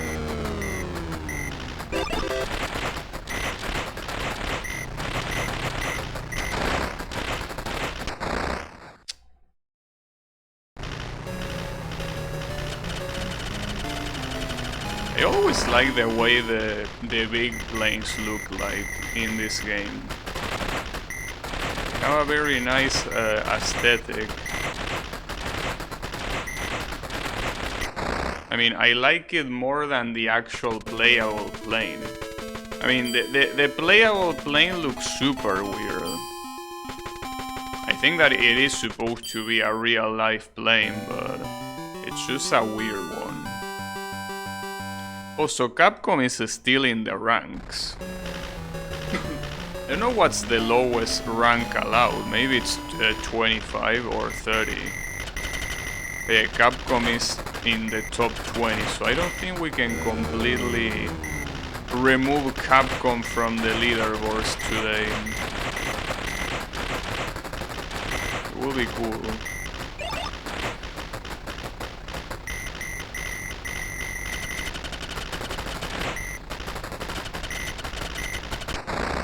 Of course, the little guy there had to shoot.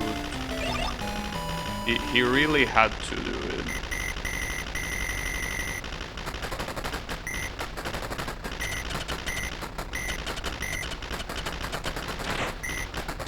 I'm not sure what these things in the background are supposed to be. Are they mountains?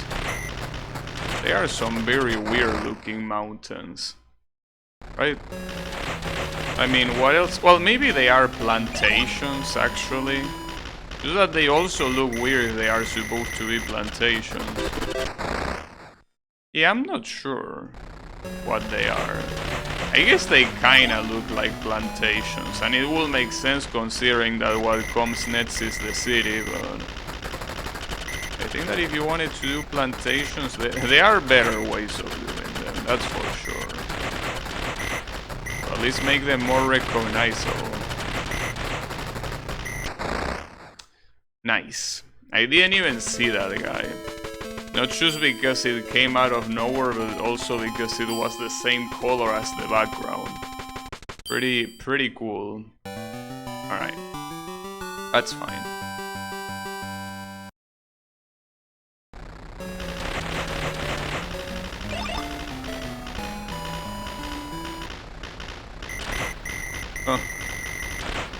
Just kill that guy with my little plane. I didn't mean to. Just got in my way. Wow. dodging a lot of these bullets by pure accident. Because they are going in between me and the little guy. Very, very accidental. Another thing is that these planes here have so much health. They really do.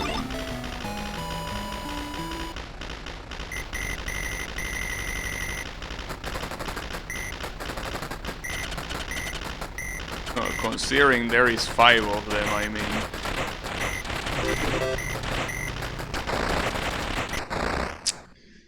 Damn it. Well, I guess you can say that this stage is the equivalent of a stage with a boss fight. Just that this one doesn't have a boss fight at the end.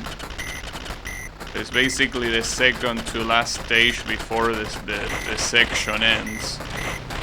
Means that, yeah, it will be essentially the same as the stage with a boss. And those are always the hardest ones. Since the stage that comes afterwards is just like a transition stage. Damn, a lot of 30,000 scores, huh? A lot of scores in the 30,000 range.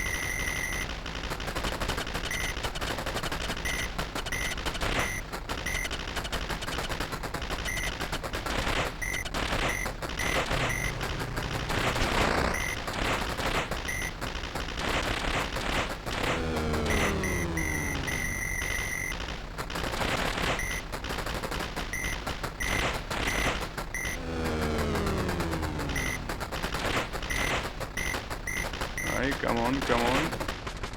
Got him. Okay. And after this we will head to the very final section of the game.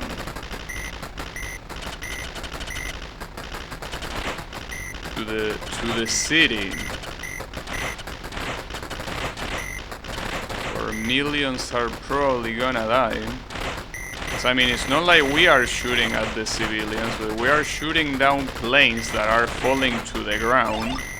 And the ground has those buildings that are part of the city, so that seems like quite an issue.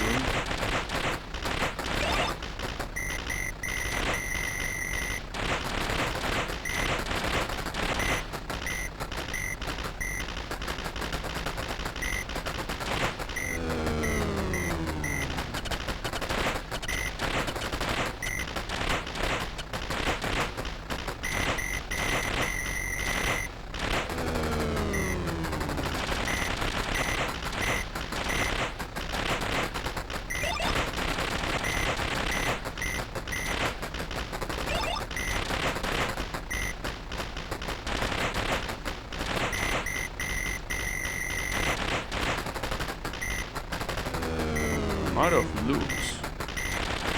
That's not good. Well, at least now I'm not out of loot. I think the checkpoint is with this, yeah, with this red formation. That can be bad. Especially because this red formation doesn't give you anything worthwhile. But yeah. Can't believe that I got hit by that. Like, all things considered, the attacks that the big plane shoots are relatively easy to dodge. I mean, definitely easier than all the little shit shooting, so... Alright. That one was my bad. But hey, I didn't get hit by the big plane bullets, I got hit by the big plane. Which is different. It's conceptually different.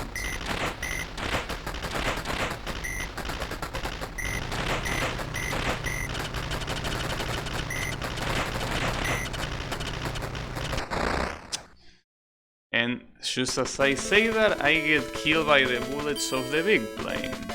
And seems that the game hates me after all. That's fine. I'm almost got top 5. I'm washing away the Gabbies. Need to make it stop. I don't want the no-name registry be ahead of Gabbies. Well, then again, the top score and all the top 5 are Gabbies, so that's not a problem. But still. Oof, that was close. Damn, I guess now that I say that this guy bullets are easy, I'm just gonna get killed by them every single time, right? Is that how the karma is gonna be? The karma really is a bitch, huh? Well. Alright. Keep it cool.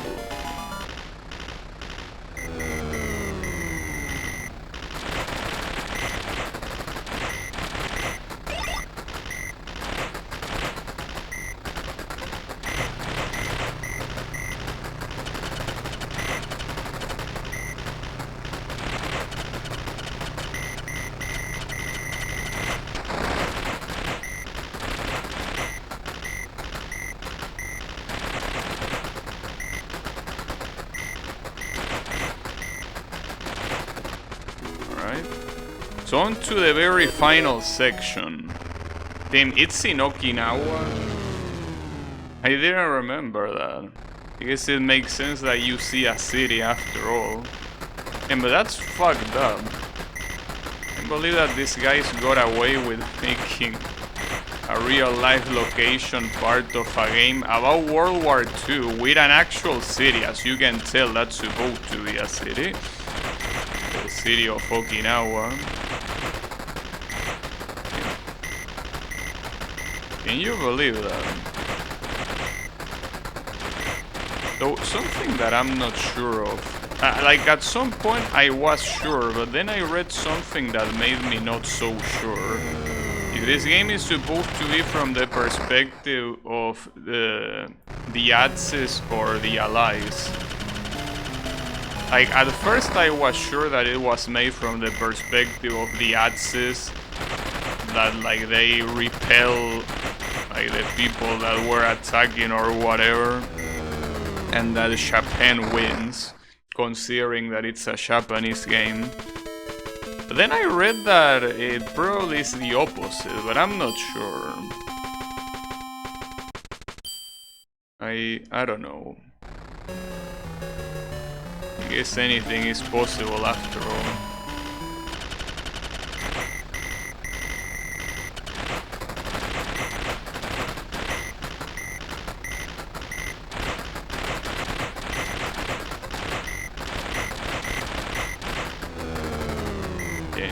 Still superior. I mean, it's particularly funny if you think about it that way. Like if you think that this is from the perspective of the Axis because of the ending. When I get to the ending, you will see what I mean. Hey, I don't know whose perspective is supposed to be. Then again, maybe it's supposed to be nobody's perspective, but I mean, you're calling your name 1942 with stages named after real locations that were compromising the war. No, the ending is not the one you think it is. No, don't worry, it's not that. It's something else. I mean, it's... Look, you're probably expecting it to be a super fucked up ending. No, it's not. Before you get disappointed, it's nothing out of the ordinary. I'm just saying that it's funny if you view this as this being a game where you control like a Japanese plane, you know. You know, it's nothing fucked up, don't worry about it. Well, not more fucked up than it already is the fact that you're playing a World War II game with real life locations, you know. Yeah, it doesn't get more fucked up than that, I guess.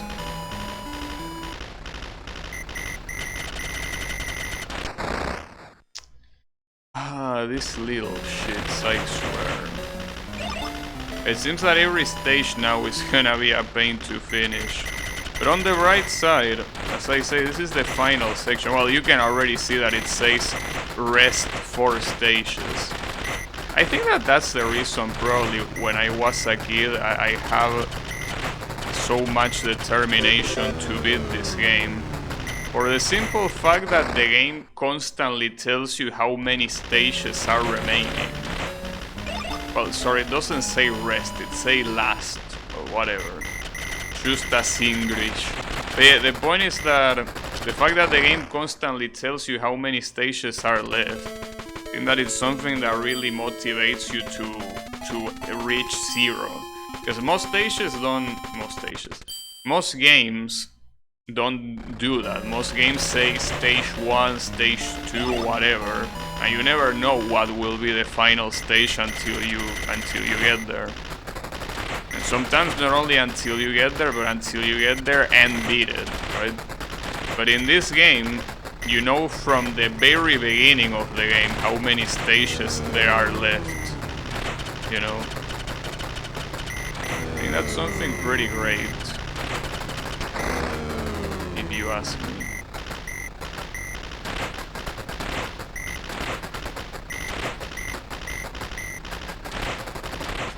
Nice. It's nice. Damn, 43%? That's my lowest shooting down so far. Oops. As you can see at the end of the level, when the plane stops to land, you get iframes, because otherwise I would have gotten hit by that bullet. Would have been bad. Yeah, thankfully the game is generous enough to give you iframes at the end. That's always nice. Iframes are very cool. Well, as long as you are the one having them and not the enemy. As long as it's the player character, iframes are pretty cool.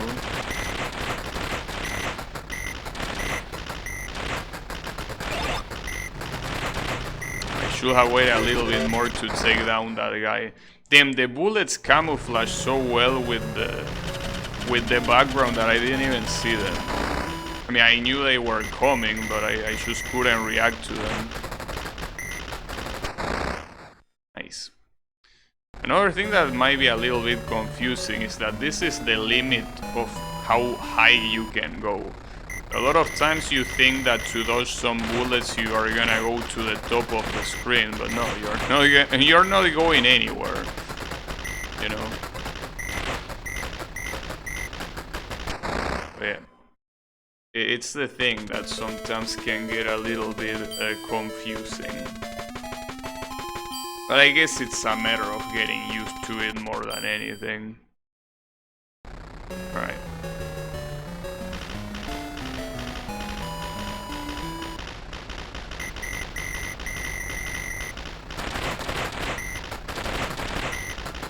And the light flicker? That's the second time the light flickers today. Are you gonna get murdered in cold blood? That wouldn't be very nice. But it might be the case. Damn it. Well, if the lights are gonna go out, I hope that at least they wait for me to finish this game. It will be a little bit impolite if you give me a blackout before I finish the game, especially after getting so far, you know. Wouldn't be a very nice thing to do, Mr. Electricity. Fuck. Alright. But at least this stage shouldn't take too long to be beaten. The next one, on the other hand, is most likely gonna be the hardest stage in the game, since it's the one that has the final boss. Believe it or not, the final boss is not in the final stage. The final boss is in the second to last stage. And the final stage is basically victory laps, you know. It's just a regular stage that it's not very hard to beat. I mean, it's pretty much a bonus stage. Just that the game doesn't call it a bonus stage, but it might as well be a bonus stage. Like basically every stage that happens at the end of one of these sections, you know.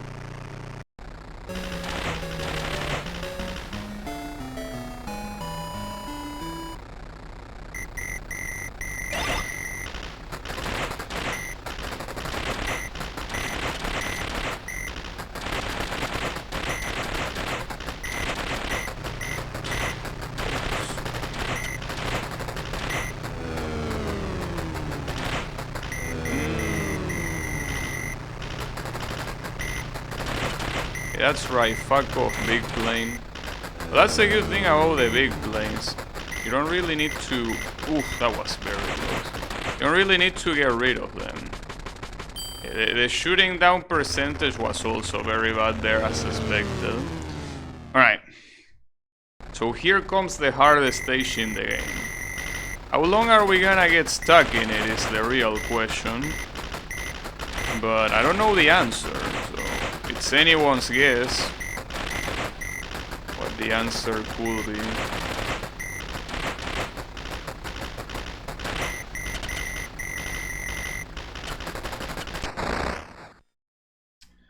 You know, getting to the last checkpoint in the stage is not gonna be hard. Getting past the last checkpoint, on the other hand... Also, I don't know why it says that today's top is 78%. Isn't today's top like... Oh, actually it might be. Yeah, I remember getting 75%. Yeah, never mind. That is probably today's top. That's an interesting statistic. Telling you which is your highest percentage of enemies down. Pretty cool. Close. And I'm out of loops, nice. Huh. I'm out of loops in a place where I need it. Well, you can still get in between these planes regardless. But...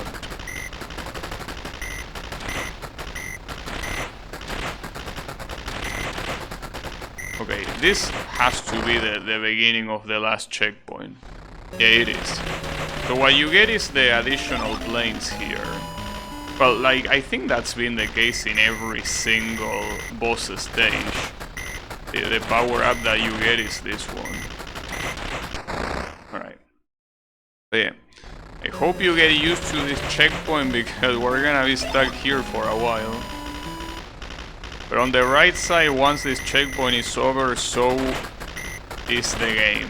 Well, not technically, but as I say, the next stage is just a bonus stage. It doesn't matter. So yeah, this is the one that matters. This is the one that we need to beat. That I don't know if I will be able to. I remember there was a time that I got this far. I got to this stage, and this stage was so hard for me to beat that I just couldn't beat it. And I just had to give up right at the end. Hopefully that doesn't happen now. Well, if... Okay, yeah, that's the end. After that... I mean, after that big plane there is a little bit more land until you get to the water, and that's it. Well, that's it. You fight the boss, but yeah. As I say before, I'm pretty sure the final boss in this particular difficulty is exactly the same as the previous bosses. There's not gonna be anything spectacular, but it will still be hard, just as the previous ones were.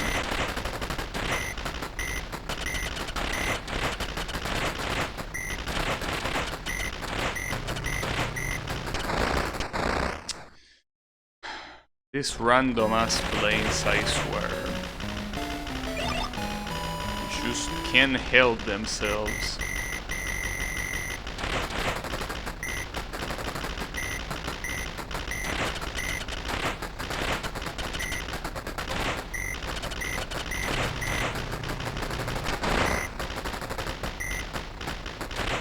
I think the most fucked up part is because of the boss that you cannot really use loops. Well, I mean you can, it's just that it will make the boss a lot harder.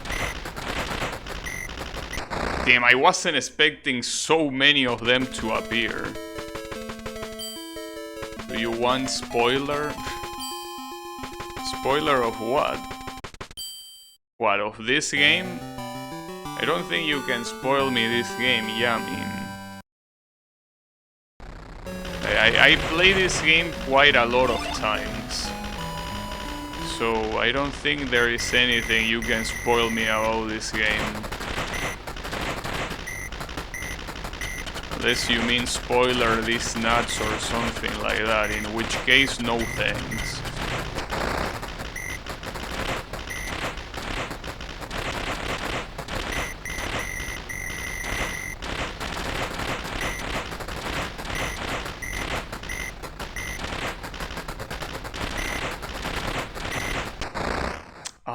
Damn, it barely hit me on the left side of the plane. I just need to survive a little bit more after that, and then just comes the boss.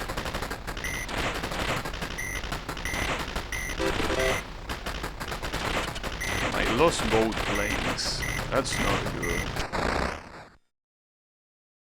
You're flying an American plane? Oh. Well, that's not a spoiler, that's an answer. Thank you. Alright. In that case, I guess the ending is not as funny as it will be. But hey, that's okay. I guess otherwise this game will be seen as a Japanese... like a Japanese war crime acceptance or whatever. 1984. No, not 1984, mister. You are off by a couple of years. How is it going, Yannick?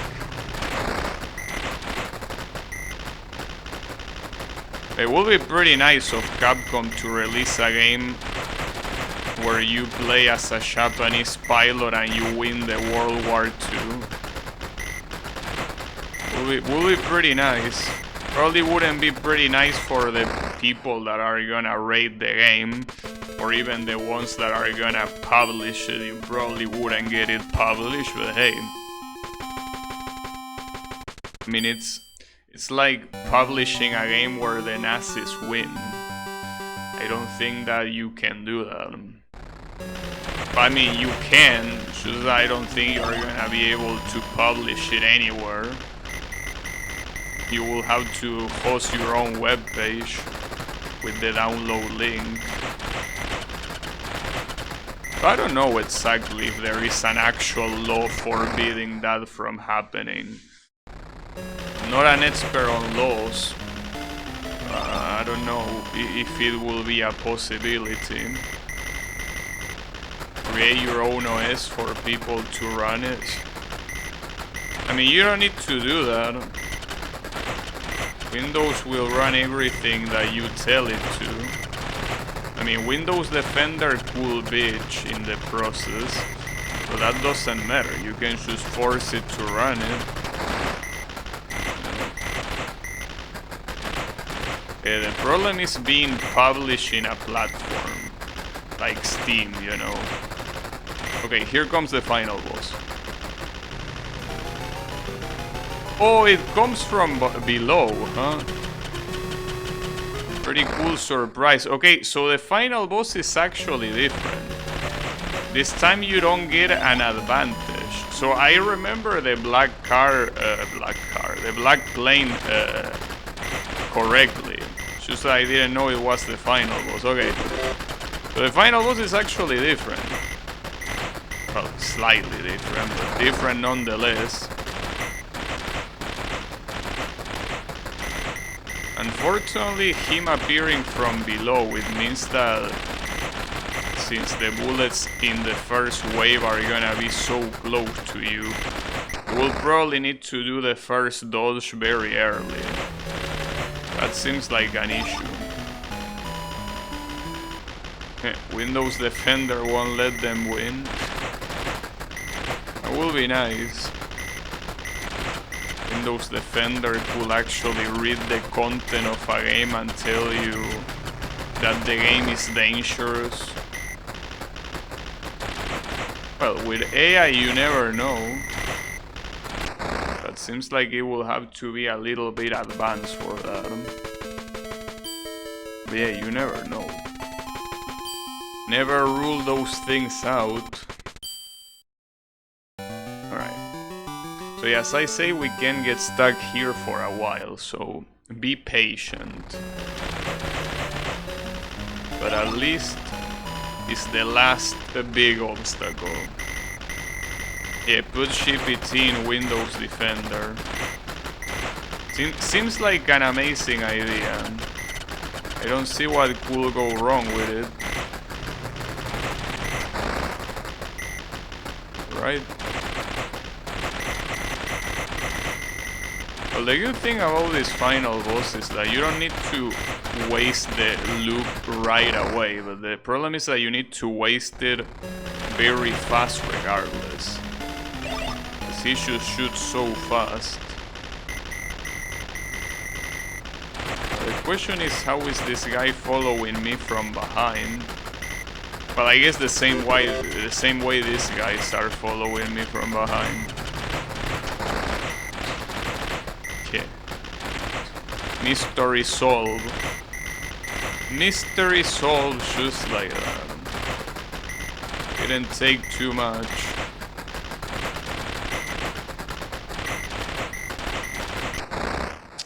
Ah, come on, dude. Piece of shit came from behind.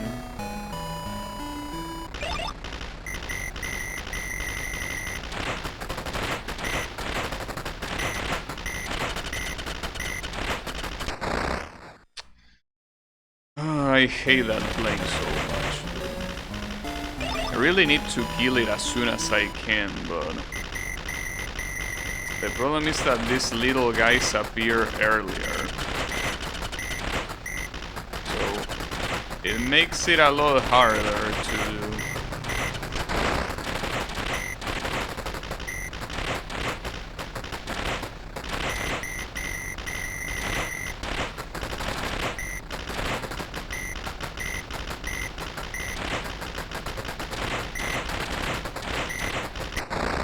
Damn, I got completely cornered there.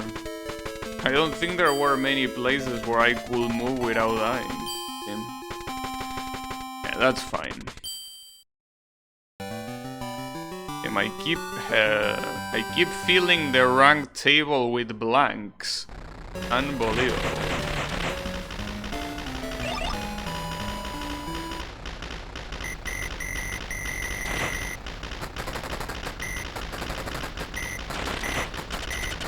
Now Yami says that this is an American plane. But why would the Americans make a plane that is so damn ugly? Like, come on. I mean, it looks cool in the sense that, you know, you even question yourself how this thing flies. But the thing is that it looks not much like a plane, you know. It looks like, I don't know, like a door handle. A flying door handle at that. Which makes it a lot more creepy. Can you imagine a flying door handle?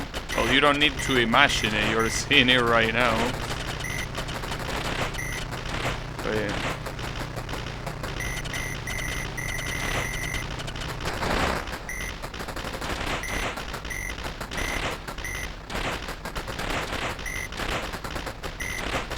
And the enemy density is just way too high. Alright.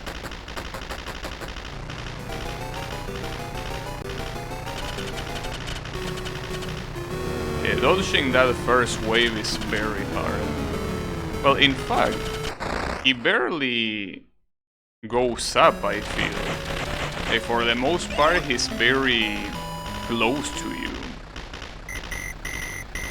I can't believe it, but this guy is actually gonna be harder than the previous ones. Alright, well, that's an issue.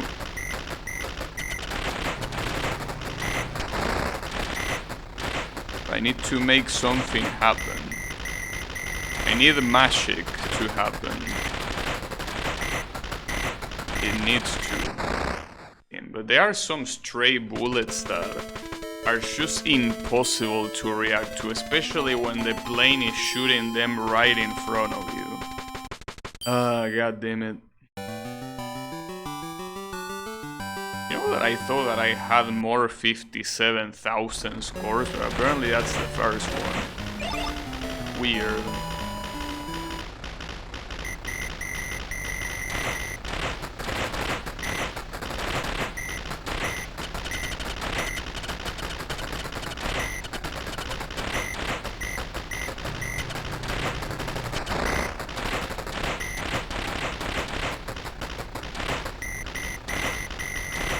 Ooh, that was close. That was also close.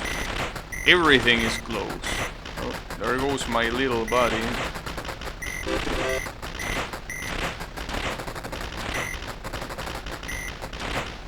Alright.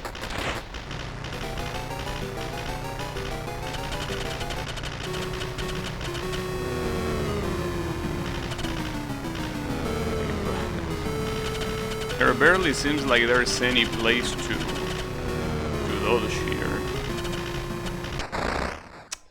It probably wasn't that far from being destroyed there, but I needed to do like one more good dodge. I also don't know if this guy has more health than the previous ones. I hope he doesn't. Because if he does, we will be in trouble. In very big trouble. I hope it's not the case. But you never know. You never know.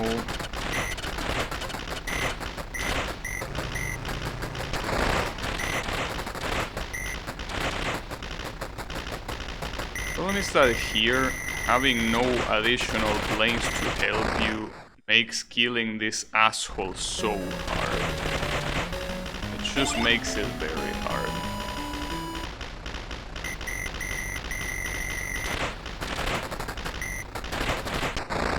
Nice. Pretty cool. Damn it. I don't know, but I will keep going no matter what.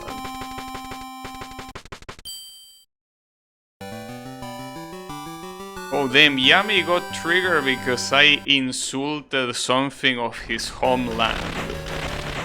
Damn. I guess it was to be expected. I should have seen that coming.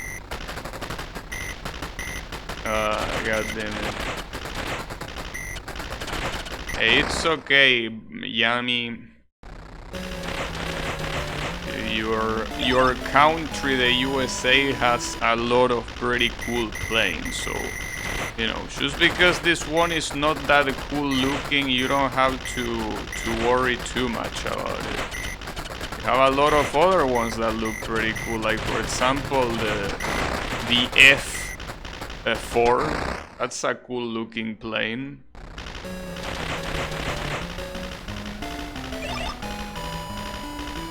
There are a lot of others like that.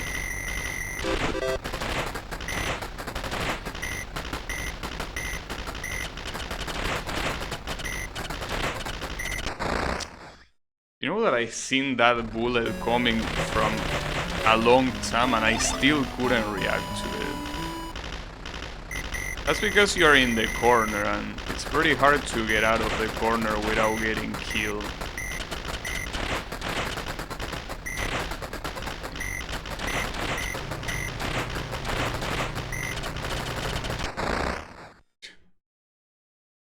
They really go all out for this level. And again, it makes sense since it's the last one, but holy shit, dude. They really go all out. No stops. There are no stops in the hype train.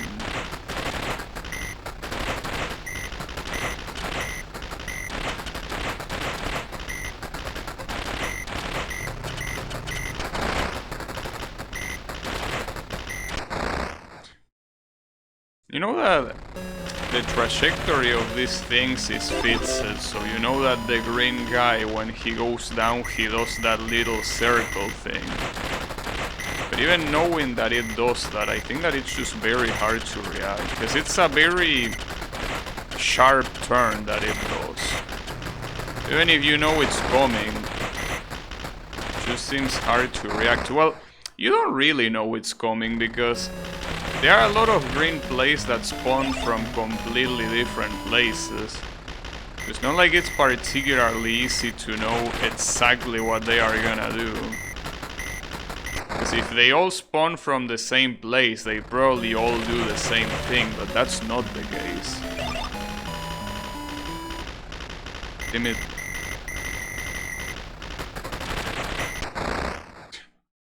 And these attempts are lasting less and less. At least with this I will be able to push Capcom out of the ranking. I should be able to. Yeah, if 25 is the last place in the ranking, then Capcom is out of the ranking. Well, Capcom and any of the other names that were put there by the game. I just flush them all. Which is great.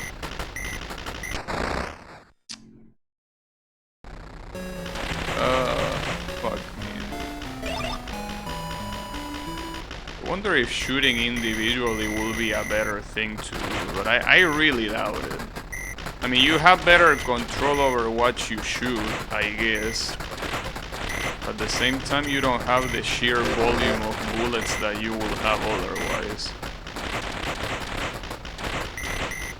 It is true that at least by doing this, you can pretty much guarantee that any plane in front of you is probably gonna be shot down.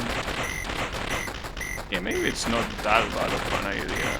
It's not like you need that much fire rate anyways. I mean, you need against the boss, but...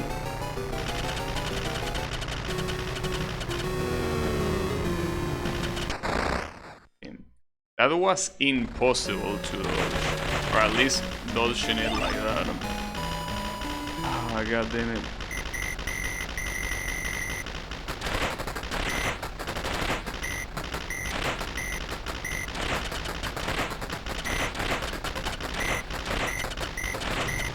Well, another problem is this big guy. If you don't use the auto shot, this guy is not going down. But then again, the idea is making that guy go down with one of your little plane friends. That's the point.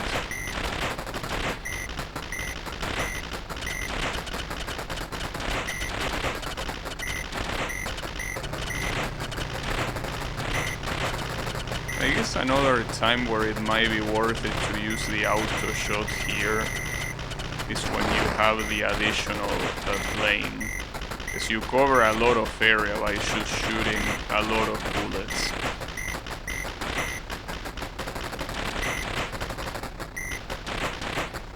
Alright.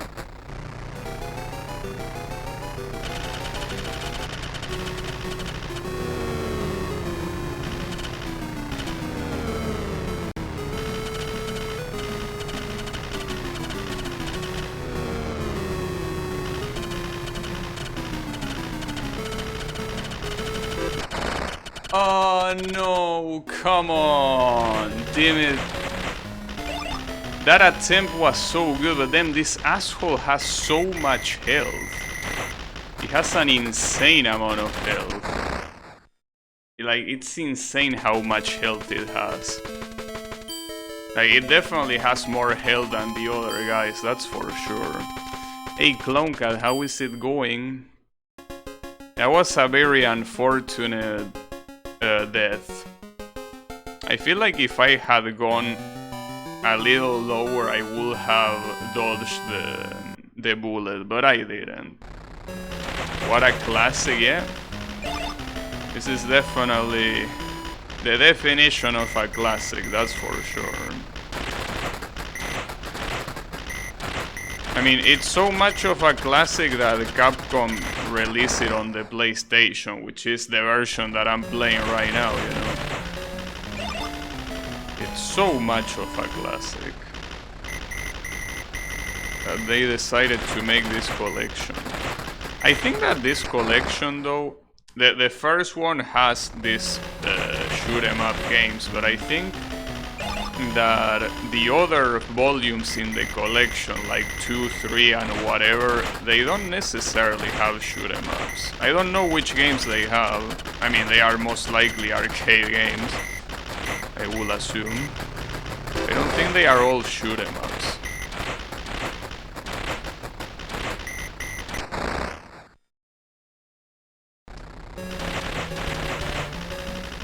I can't believe I got another double KO.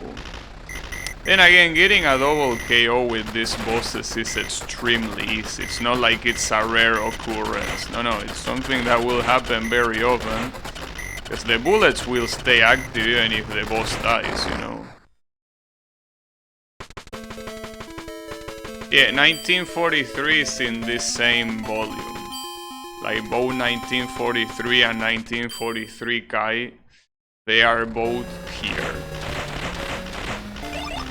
But I don't know about the other volumes, like volume 2 and 3. I don't know how many volumes it even has. This one is the first one, though. But yeah. It ain't the only one, that's for sure.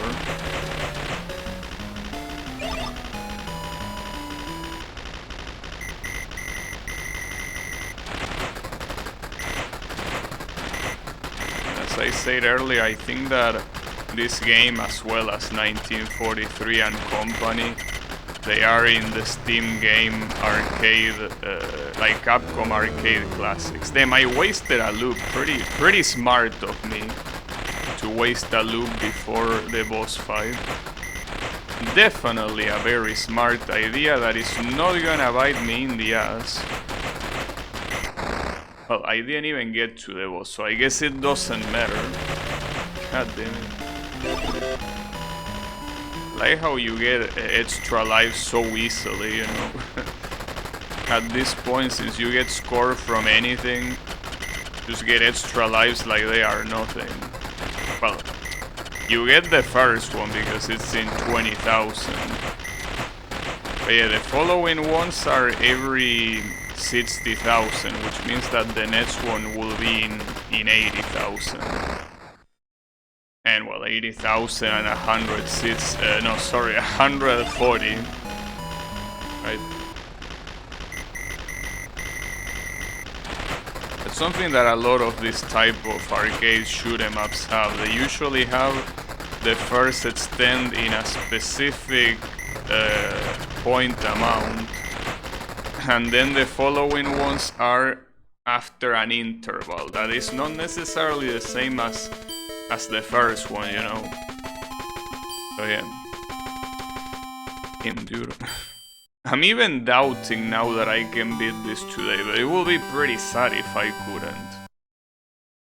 Though then again, I do remember the one time that I got this far on my own, and I had to stop playing in this level because I just couldn't beat the boss. It was pretty sad, but sometimes you need to know when to quit, you know? But yeah, no, I don't want to quit now. Especially not after a fucking double KO, you know? Definitely not. Not a chance.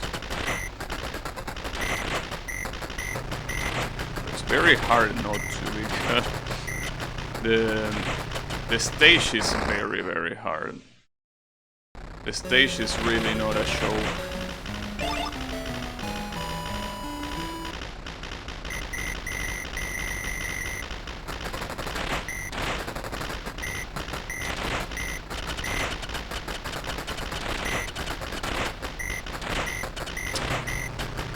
I can't help losing 2 of these guys before the big plane appears.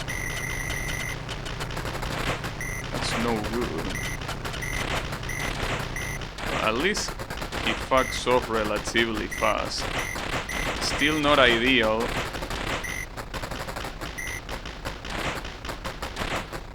Alright.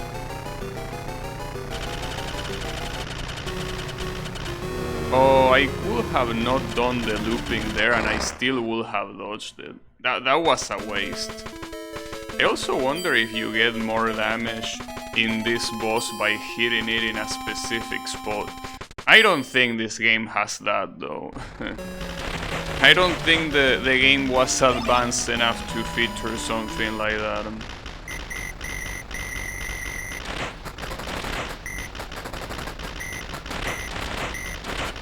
You never know.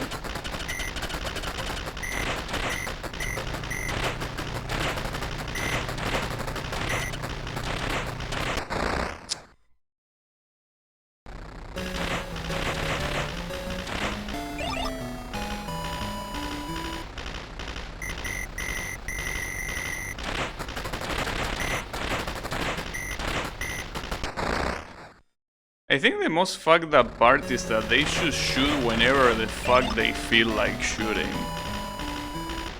Like, they should shoot randomly. They don't care.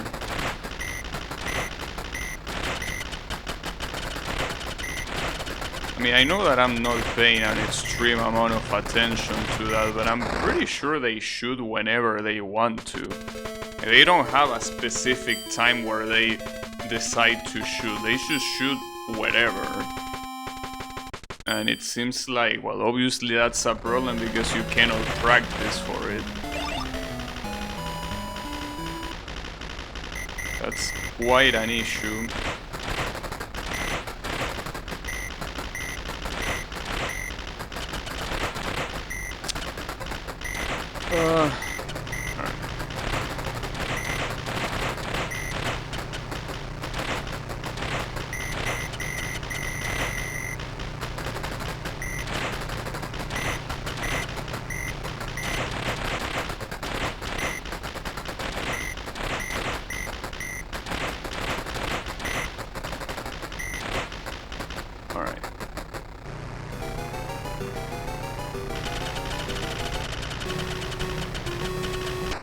Dude, that was such a fucked up stray bullet.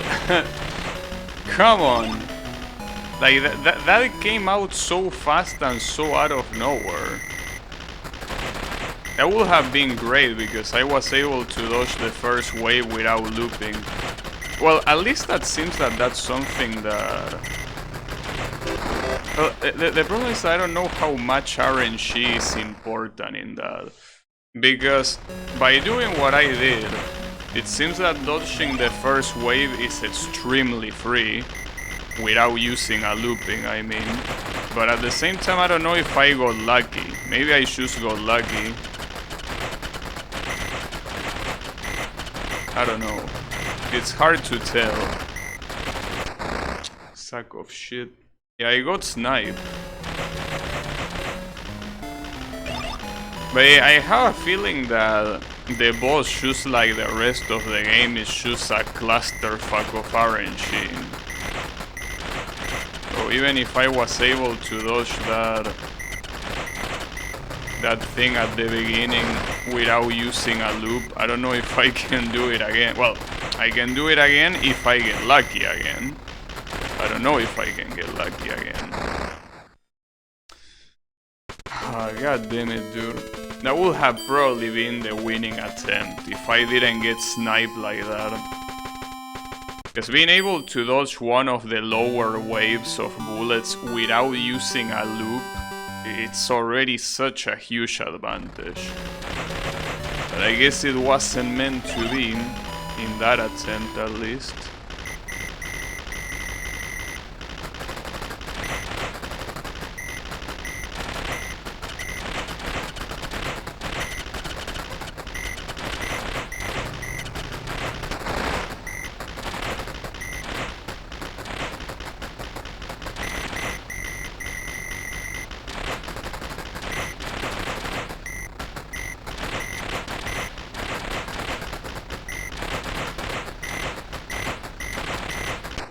What the hell, did you see that?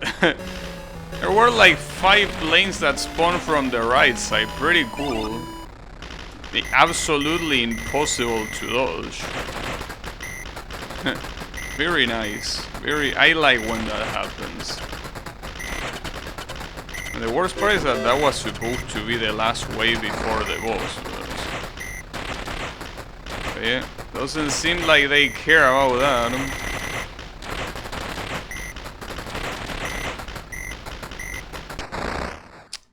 And getting to the middle on that last section seems like a suicide.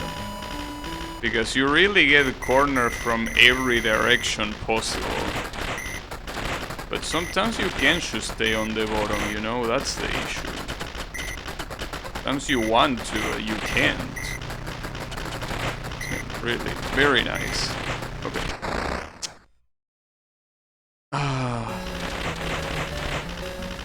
Alright. I need to keep it cool. It's hard, but it has to happen. It needs to happen.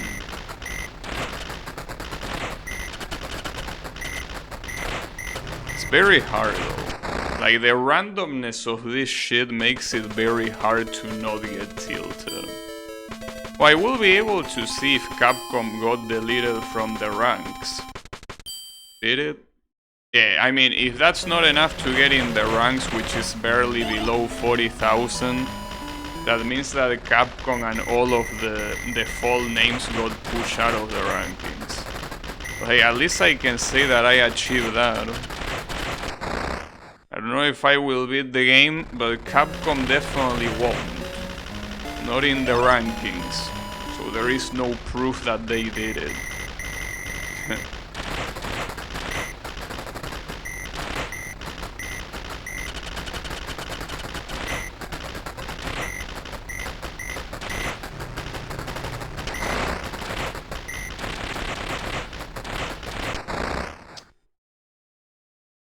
Sack of shit.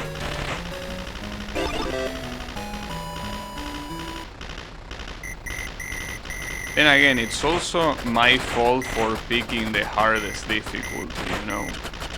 I'm pretty sure that most of this randomness doesn't really exist in the lower difficulties because the planes probably don't shoot that many bullets in the first place. Not to mention that there's probably also a lot less plane density.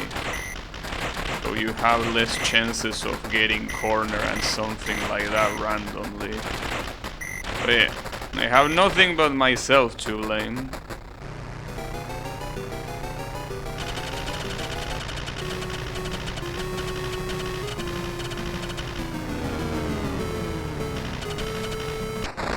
I should have kept going up instead of going down there. God damn it. Fuck. If only it was easier to get to the boss. Well, I probably would have already beaten him, that's for sure. That's the thing. A boss attempt is so hard to achieve. It's so hard to get to the damn boss. It's just very hard. Fuck. 45,000 is about to not be enough to be in the rank. Can you believe that?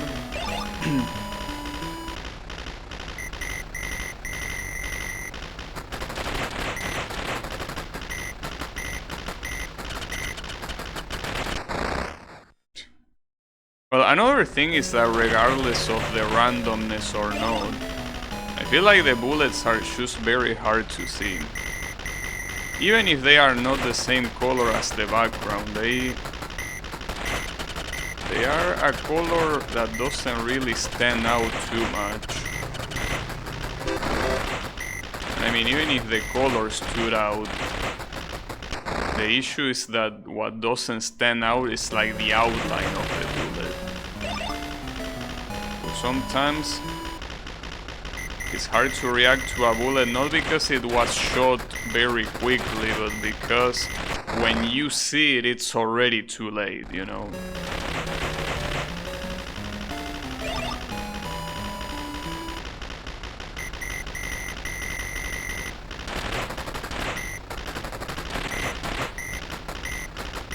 I was close to killing me there. Or there.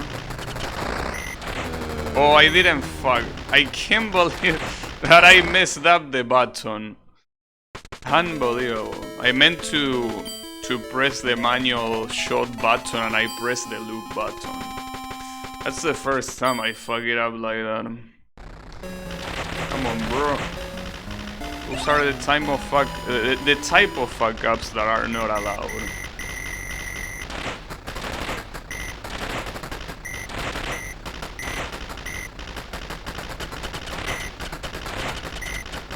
I think that aside from the boss being obviously different from what I remember, it's the stage itself, the one that is just super hard. Like, there are just so many planes, like sometimes it's not a show, there could be like 10 planes on the screen at the same time. It's not an exaggeration. Of course. Of course, you know that I expected that guy to still be there, but since if he wasn't there, the boss would spawn and I wouldn't be prepared, I decided to go to my position, but no, the little shit was still active, just off the screen, of course, wouldn't be any other way. What an absolute piece of shit. Being active off a screen. What a dipshit. An absolute dipshit.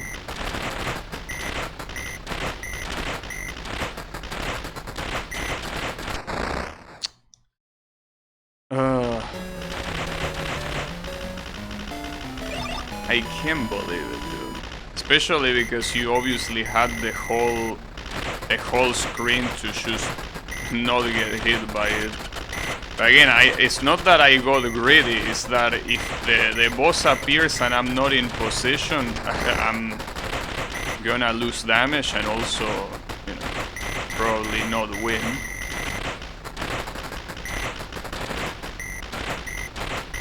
But one is a consequence of the other.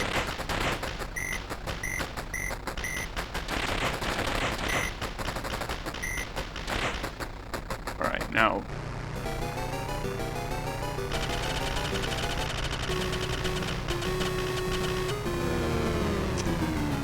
That's a bad place to do a loop, because you will have to do a loop immediately after if you do that.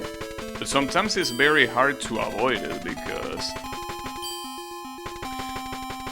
this guy, I feel like he doesn't go as high as the other bosses, though I'm probably wrong, but he really is a problem. Oh, didn't mean to pause. You can actually pause in this game, yeah. I could pause buffer to win, you know? Nah. I'm not gonna do that. Well, not to mention that even if I did that, it wouldn't be particularly easy to do so.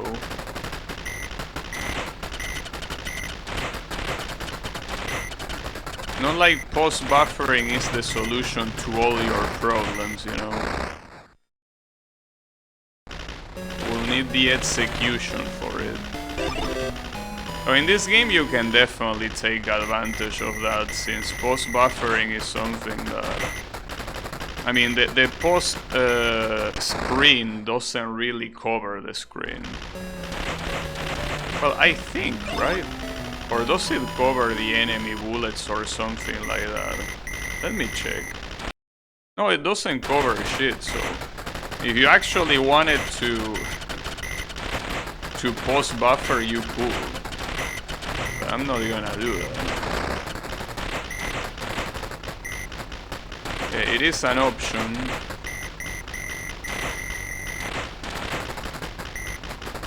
At some point you get extremely tired of tryharding, you can just pause buffer your way to victory. Groundhog. Yeah, but hey, I'm not gonna do it. I mean, I wouldn't feel like I won if I did that, you know? And that's the only thing that imports here. What am I saying? That is important here.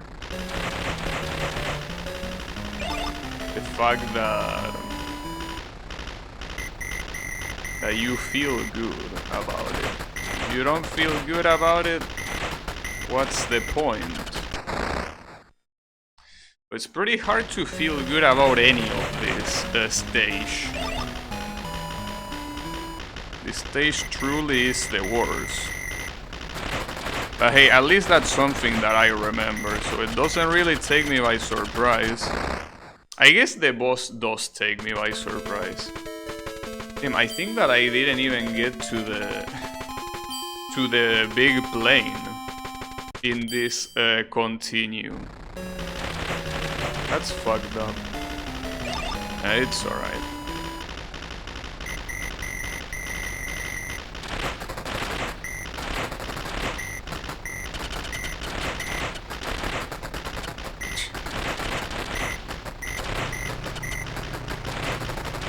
Oof.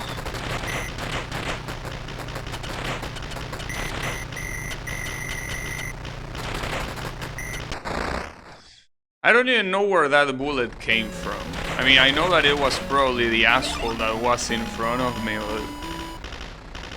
like, if they only could shoot bullets in a specific position, right? Like, only when they are about to do something, but you have no way of knowing when they are gonna shoot a bullet.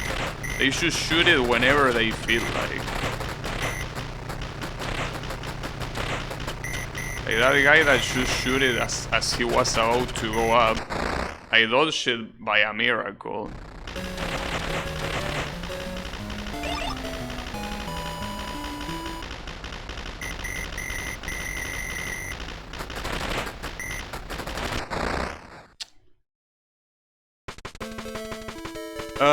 Man. You know that the post-buffering strat doesn't sound too bad now. And I'm not gonna do it no matter what I do. Like, I'd rather end the stream not beating the game than beating it with post-buffering. Like...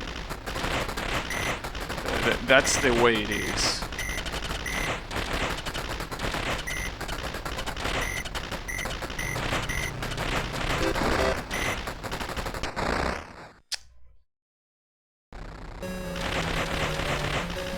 Some of those guys go very low. Like those planes that go down and then go back up. Some of them go in a very exaggerated trajectory. Like they go all the way down.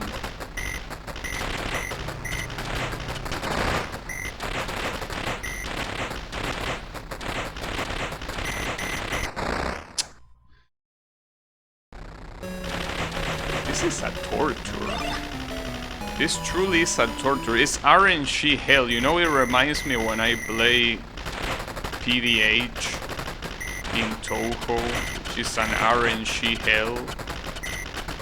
This is an RNG hell too. Wow, I really couldn't take him down.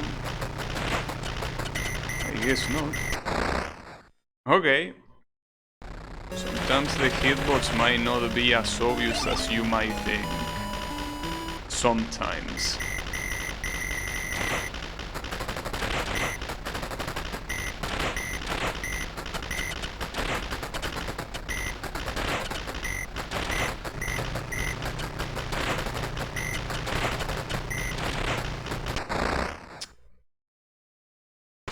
There wasn't many places to go there. Well, there weren't. I'm surprised that with how fast I'm getting killed, I still don't get close to that 78% of down enemies. Because that percentage is obviously dependent on how many enemies you down before you get killed. And considering how fast I'm getting killed, I'm surprised that the percentage is not higher, simply because there isn't that much of a chance of enemies spawning if you don't last too long, right? But at the same time, taking down the enemies is obviously hard. I don't know what to do. I'm really getting destroyed without mercy. Mercilessly.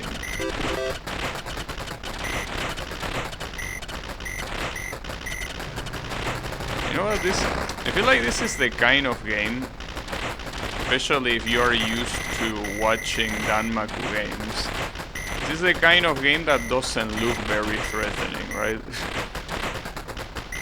It doesn't look very threatening. There aren't that many bullets on the screen, you know? And it's not like they are that fast anyways. It really is a game that is hard, I can tell you that. It really is. But I don't know who will be crazy enough to try to one-coin clear this game in the first place.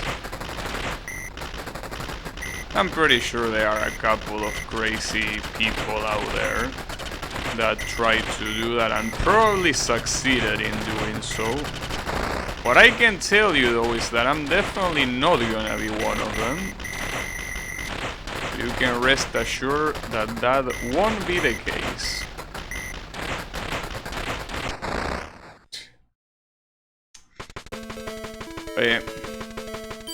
I cannot imagine there being that many people that one-coin clear this game though. It's so long and memorization doesn't really help you. So, well then again, probably not all of them played on the hardest difficulty.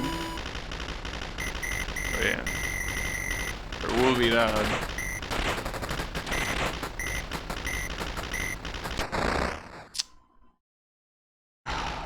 Hitbox. The hitbox is very big. Very big. So believe it or not, the hitbox is not the same size of the plane, but not by much. It's technically smaller than the plane.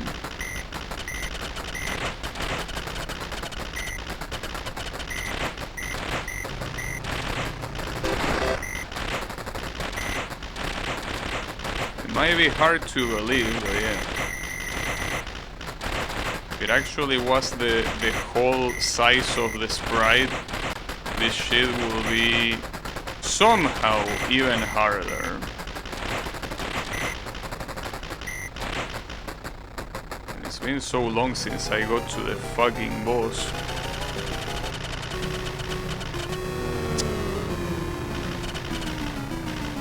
Go up, it's just I don't see the purpose of going up.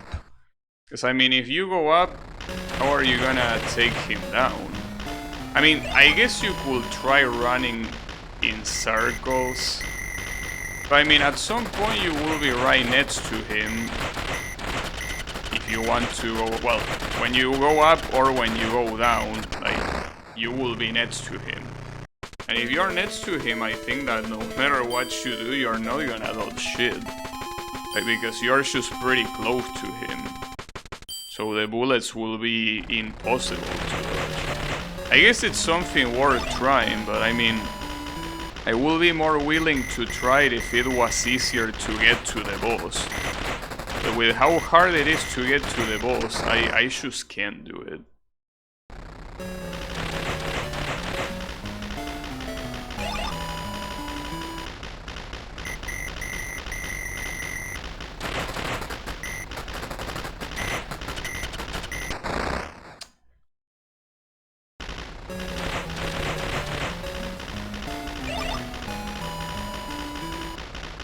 It seems that lately I'm just playing worse, because if you take a look at it, I'm not really getting to the boss as often as I did at the beginning. It's one of those things that it really seems that it makes you play worse the more you play. The more you play, the more you play, the worse you become. It really feels like that. There are many games that make you feel like that, but this is definitely one of them. The more you play, it feels like you play worse and worse. Well, it probably has to be related to being tired. But yeah. Still messed up, and that's the case. But yeah, like I sometimes here I cannot even get to the big plane, let alone the boss. It feels like I am actively getting worse at this. Whatever. Like, see, like, not even to the big plane, dude. Not even there.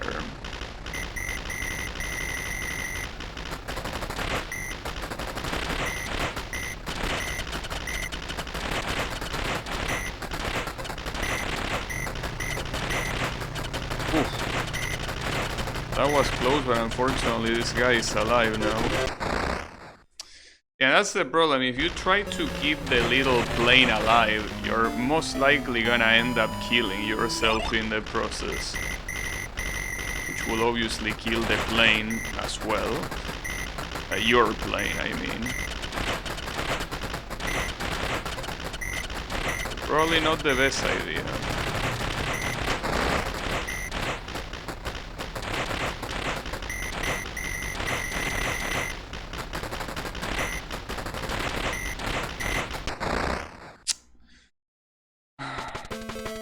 Yeah, I have a feeling that I will have to leave this for another day because I just cannot do it today. Again, I don't want to finish the stream late, but damn, dude.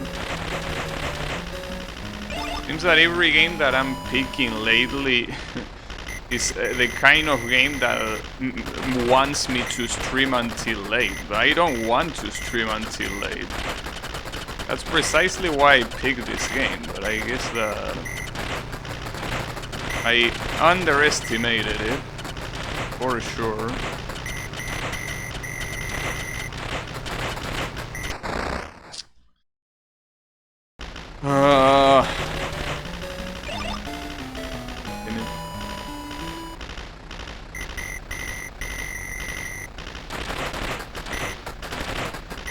My rage is getting unbottled.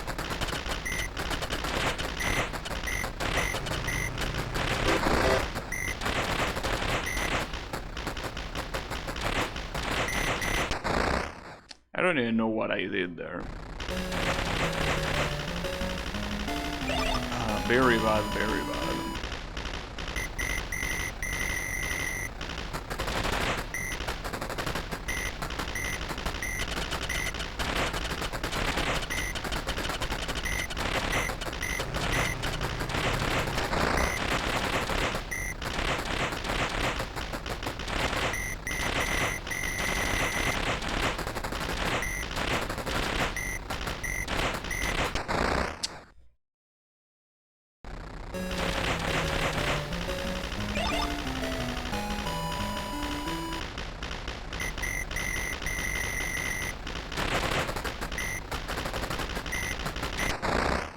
Jesus Christ, dude. This is terrible. This is absolutely terrible.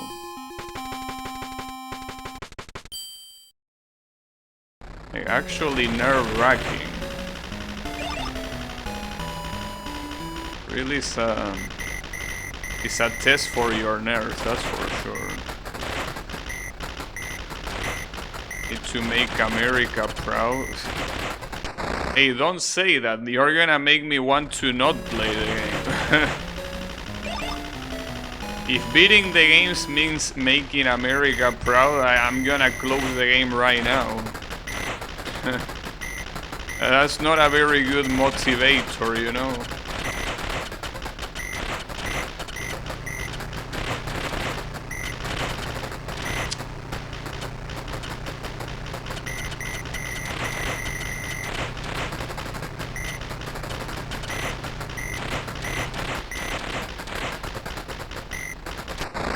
Of course. America needs you.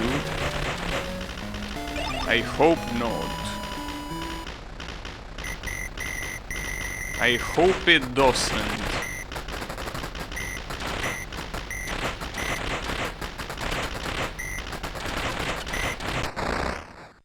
That one literally came from off screen with no way of knowing that it was gonna be there. Pretty nice. Very cool. on the bright side, my scores are so low that I don't even have to waste time looking at the rankings. Like, it just takes me to the continue screen right away, you know.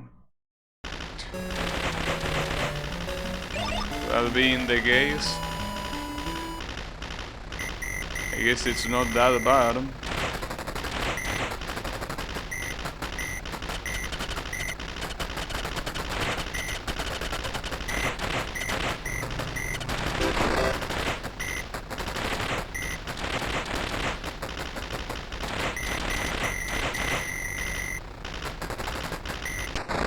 Do you know something that I wonder? A game with this much RNG, how do you even test it? Like, imagine that you're a tester of this game. How do you determine that this game is okay? Then again, I know that we're talking about 1984, where there pretty much were absolutely no standards for anything, but in terms of video games, I mean. But, like, come on. How do you even decide that it's okay? I guess you decide that it's okay when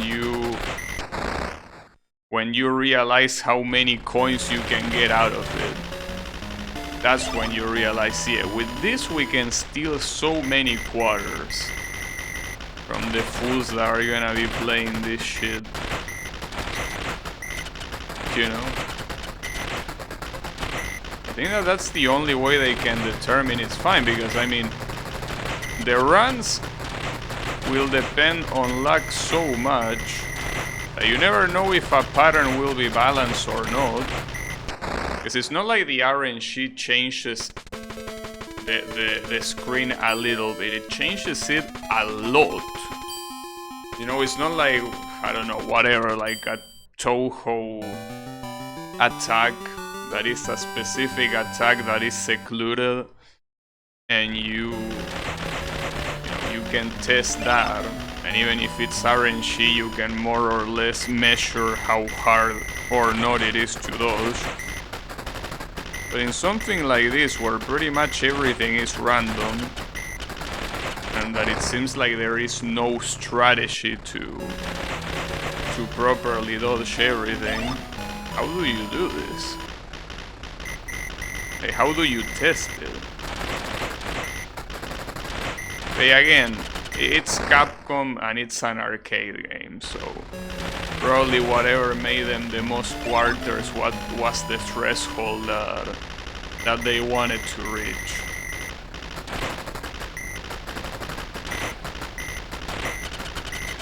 Still fucked up, but hey, at least it's logical. It's what I would expect Capcom to do after all.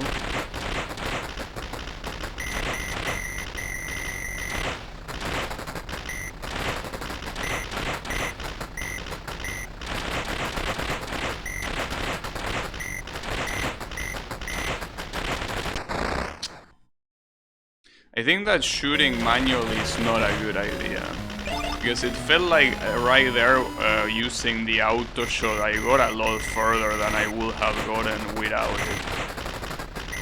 So yeah.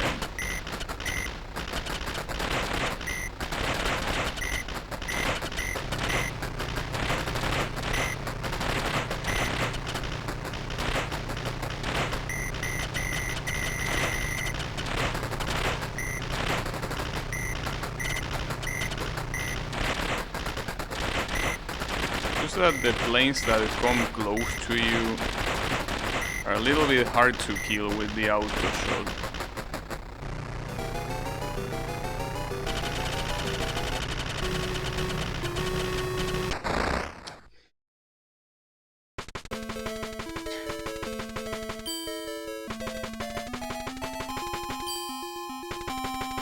I think I have nothing to say.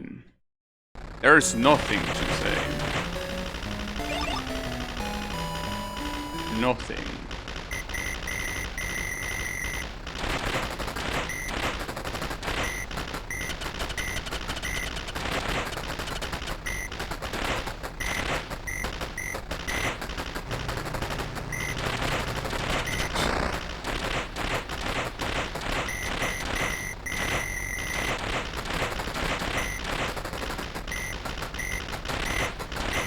too high there, but...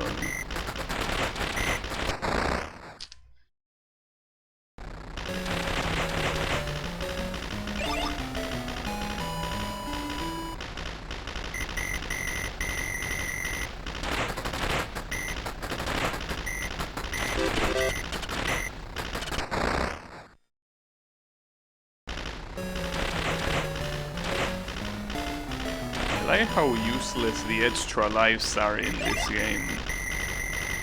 I mean, obviously being an arcade game, they serve a very clear purpose, but when you play it like this, just credit feeding to get to the end, and the way the checkpoints work in this game, extra lives are so worthless.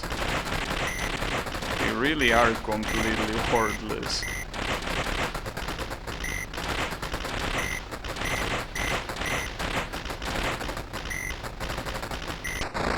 I had nowhere to run. Nowhere. Since this shit obviously doesn't shoot behind you. I mean, I could have used the loop. See, that's the thing. I feel like sometimes using the loop might be a good idea. Because see, here's the thing. You might think, well, if you use the loop and you get to the boss, your chances of winning are a lot lower. But at the same time, if you don't do it and you never get to the boss, your chances of practicing the boss are also null, you know? But I have a feeling that I should start doing that. I should start using the loop here, even though I know that it's quite a waste. But maybe I will be able to even find a way to fight the boss without needing to use that many loops. I don't know. Because otherwise I'm just gonna get stuck forever without being able to even practice the boss. Well, right now I have one less loop. That's not good, but...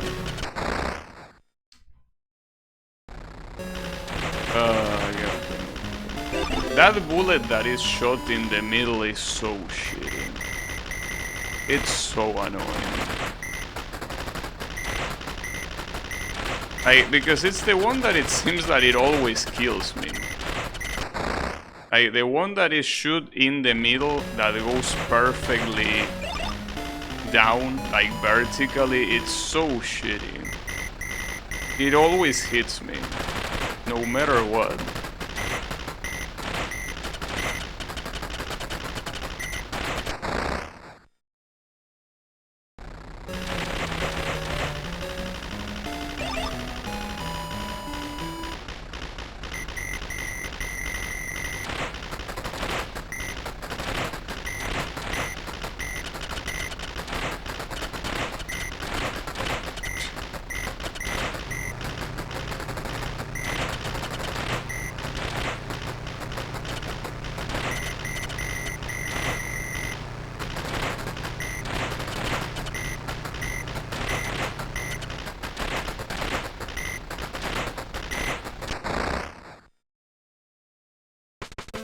Well, that one I probably wouldn't have died if I was using manual shot. Like, that's one of the situations where using auto shot is detrimental. Because you have an enemy right in front of you, and because the 3 bullets were already shot, you cannot take him down, even if he's right in front of you, you know?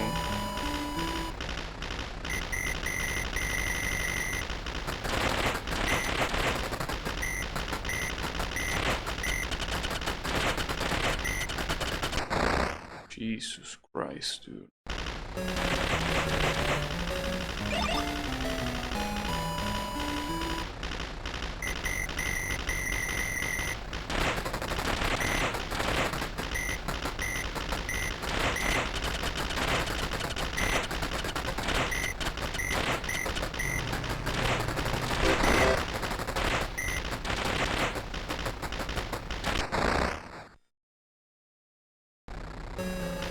Probably should put a limit, because if I keep going like this, I'm gonna go to sleep late, and I don't wanna go to sleep late. Like maybe when I reach the 3.5 hour mark or something like that. Because if I don't, I really won't stop, and that's not something that I should do. I mean, today is Wednesday, so doesn't seem like a smart idea. Ants moving on their own. Man, I just wish I could play games that didn't have the hardest shit at the end. Well, I mean, I know that that's unreasonable to pretend, because obviously that's gonna be the case. The game is gonna be harder at the end, not at the beginning. But then it's so annoying because you are like, I'm about to beat it, but it's so hard to beat it that you never beat it. And you end up like, you know, playing a lot because of that. But it's not in my plans to be playing that much.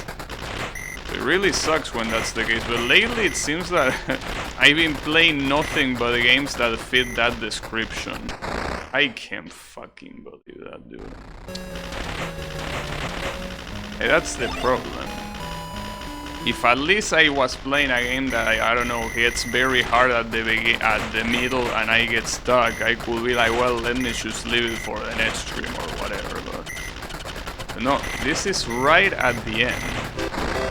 Same with that, I wanna be the guy that I beat not that long ago. Same with, well, the game that I played yesterday. And same with F-Zero. All of those games, right at the end, there's something that is very hard.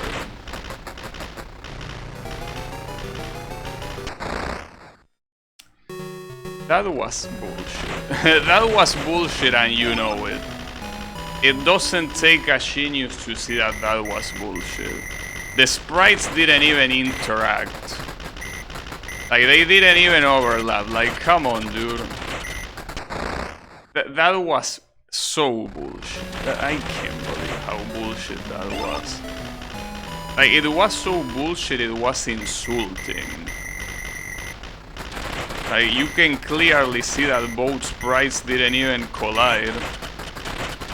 Yeah, I got killed by the ghost of the war. Pretty nice.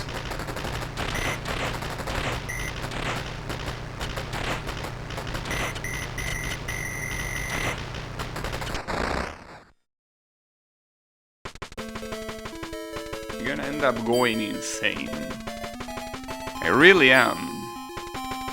At this rate.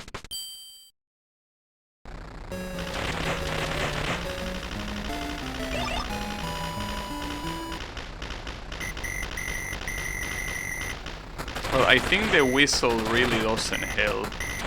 But I cannot really mute the audio, because if I mute the audio, there are certain sound cues during the boss fight that I need to hear. Like when the music starts. Well, actually it's when the music starts. That's what I need to know. Because like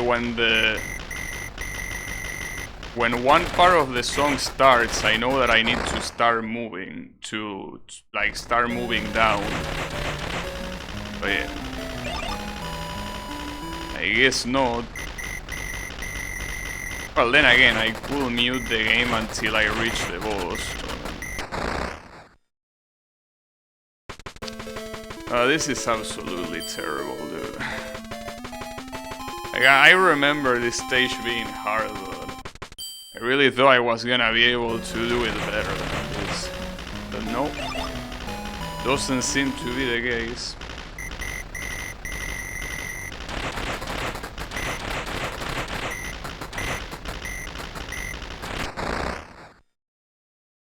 It shouldn't be allowed. If a plane is like within a radius of you, it shouldn't be allowed that the plane shoots a bullet. Like, come on, dude.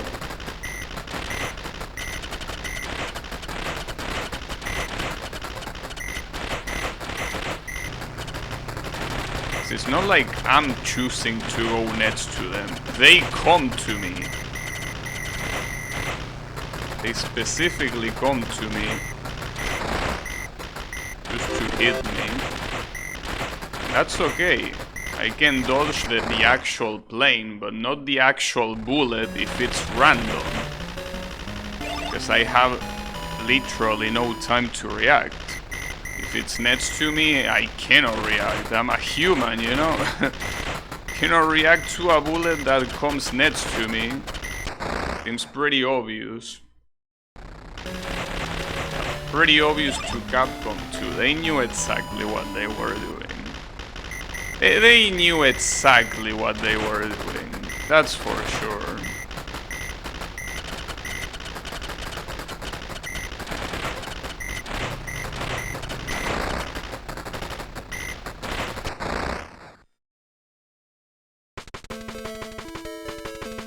There's nowhere safe.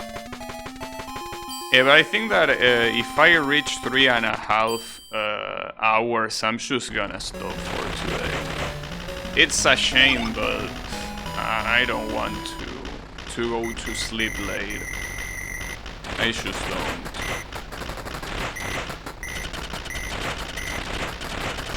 At the same time, dude, I really don't want to leave this for later.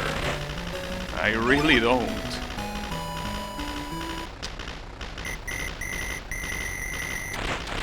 It's even more tilting when you remember the double KO, you know? You remember the double KO, that's where it stings. You remember that you were just less than a second away from winning. That's when it really stings. Because if at least I was never close, I will be like, well, there is no chance anyways. But no, being so close, it's really something that hurts. That hurts really bad.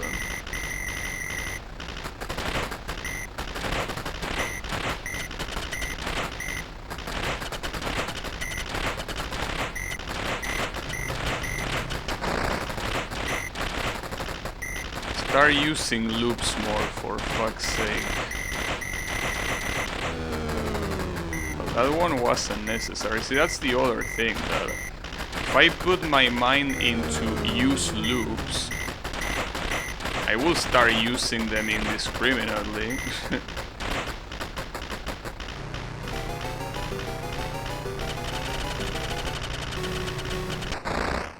I just keep getting killed by that bullet. As you can see, well, actually, yeah, that bullet always shoots. You can see that regardless of where he's aiming, there is always one shitty ass bullet that goes to the middle. Always. So I guess you gotta be ready for it. It seems that the only static thing of that boss fight, everything else seems aim/random.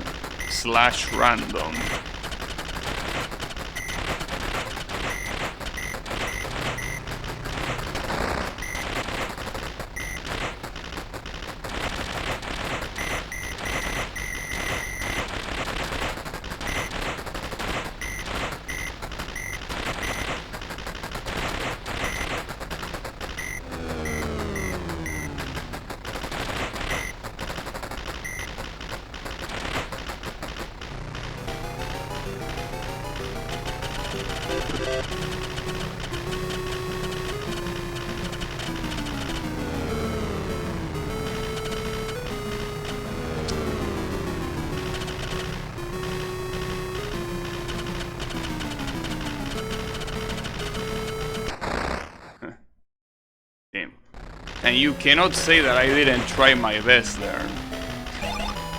You really cannot say that.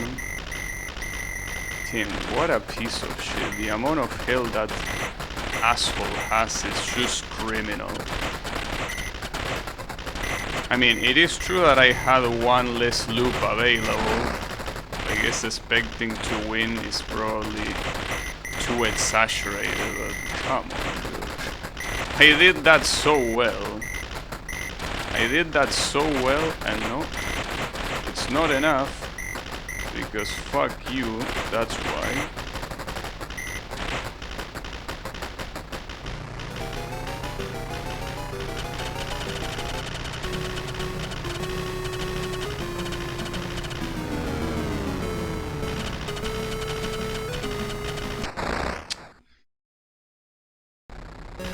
I would like to say that I got too greedy, but like you need to get greedy. Like you cannot help it. Because if you don't get greedy, it's just not gonna be enough.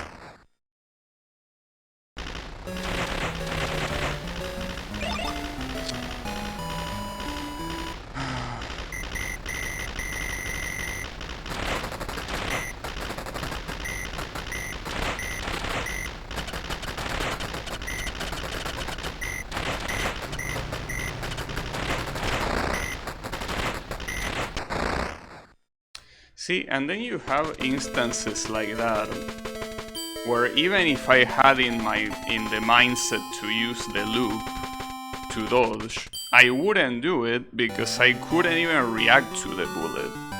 Like I didn't even see the bullet before my finger could even react to the loop. It's not even a matter of wanting to use it or not wanting to use it. It's a matter of not being able to. Unless you just want to loop randomly and see if it works. Which would be nice if looping was infinite. Unfortunately, I'm afraid it's not infinite.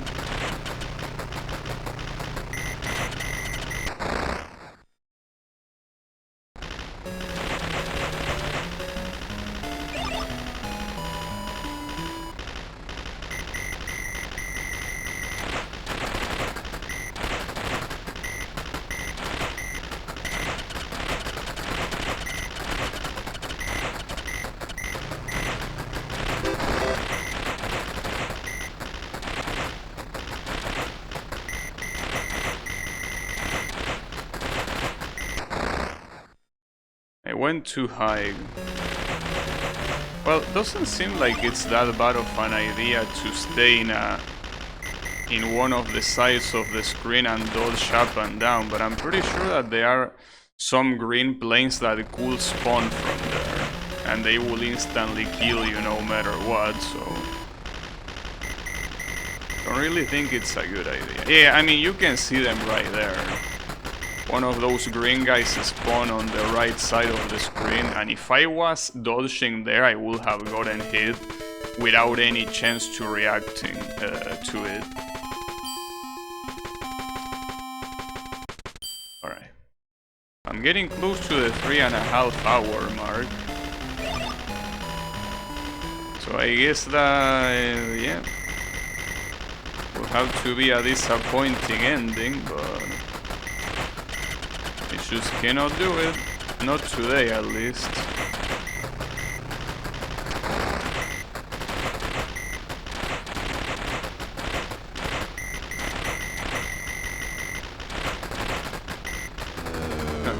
But see, that's one of the cases where you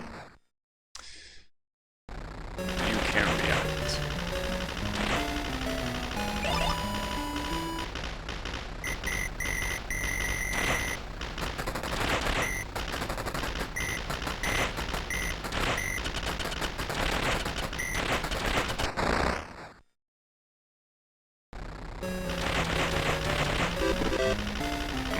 Wonder if it will be more useful to have the power up that nukes the screen or this one.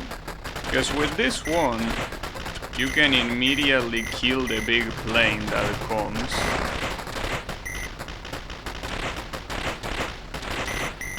And with the nuke you will only be able to hit the 3 slow moving planes. Wouldn't be something minor, really, but I don't know if it will be that useful.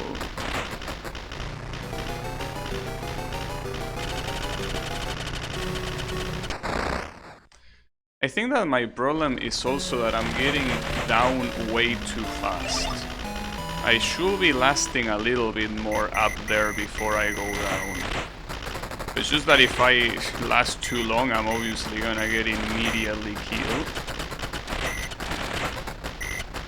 You don't want that.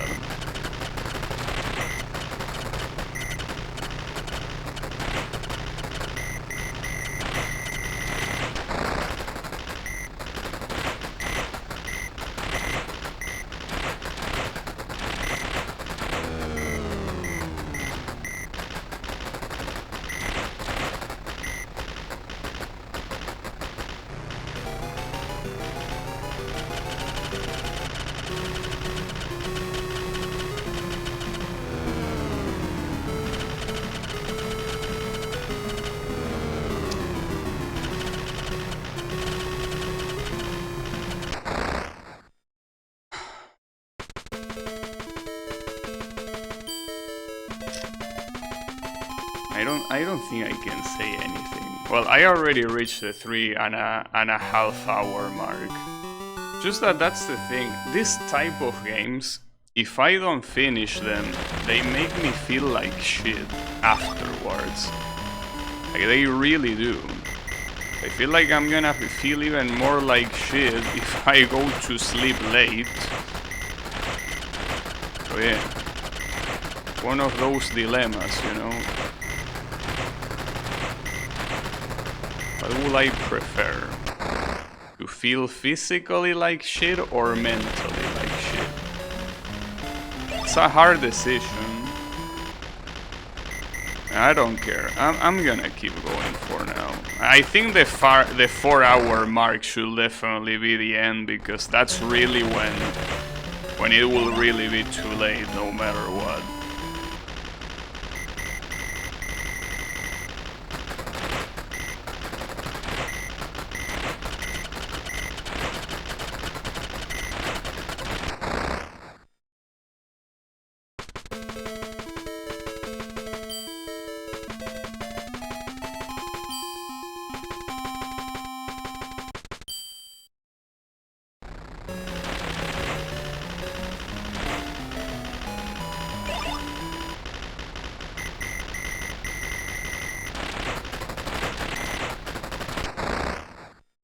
That shouldn't have hit me.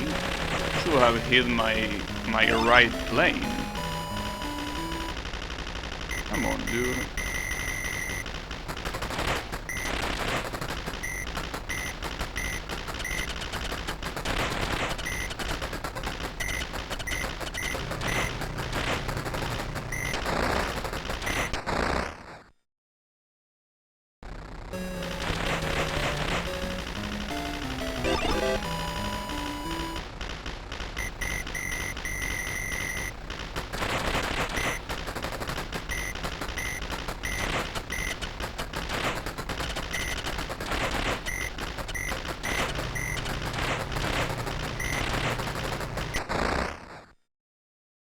That it's always amusing seeing a plane kill me by shooting me right next to me.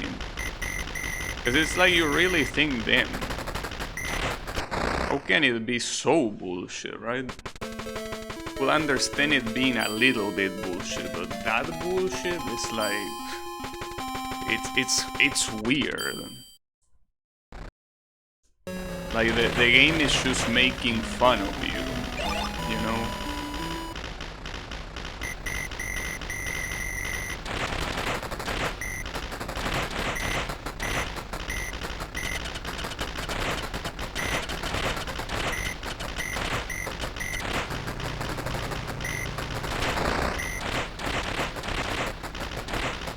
The game is laughing at you for being dumb enough to play it, or even worse, keep playing it.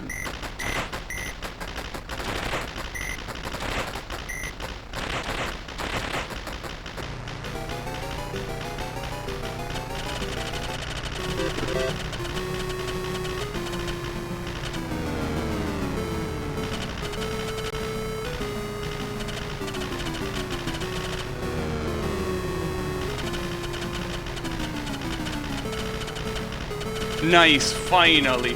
Whew.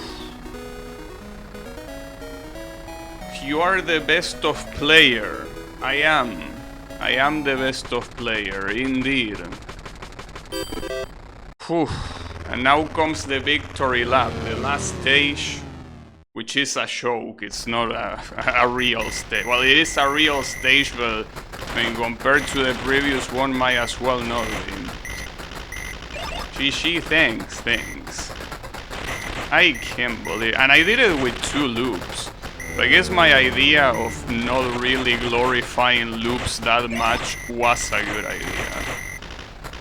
Glorifying loops really, if anything, it made me take longer. Like from the very beginning, I shouldn't have done it.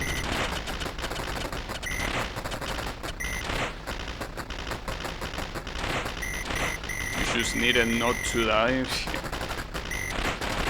Just needed not to die, indeed.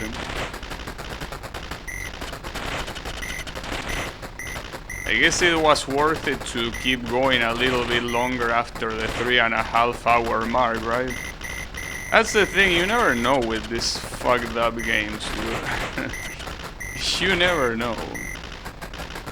Anything can happen. God damn it. Alright.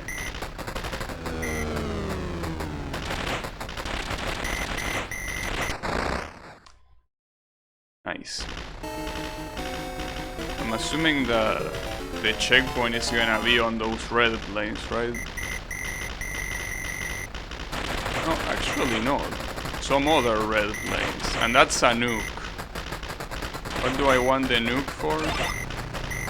Oh, I guess you could hold it out for this one, but... I mean... It comes too late.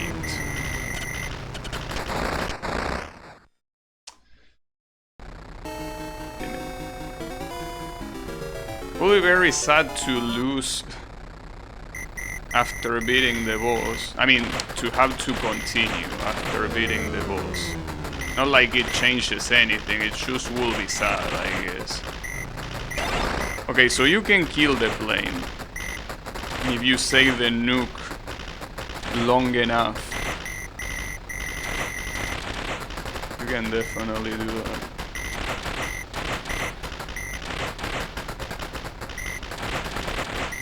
Okay.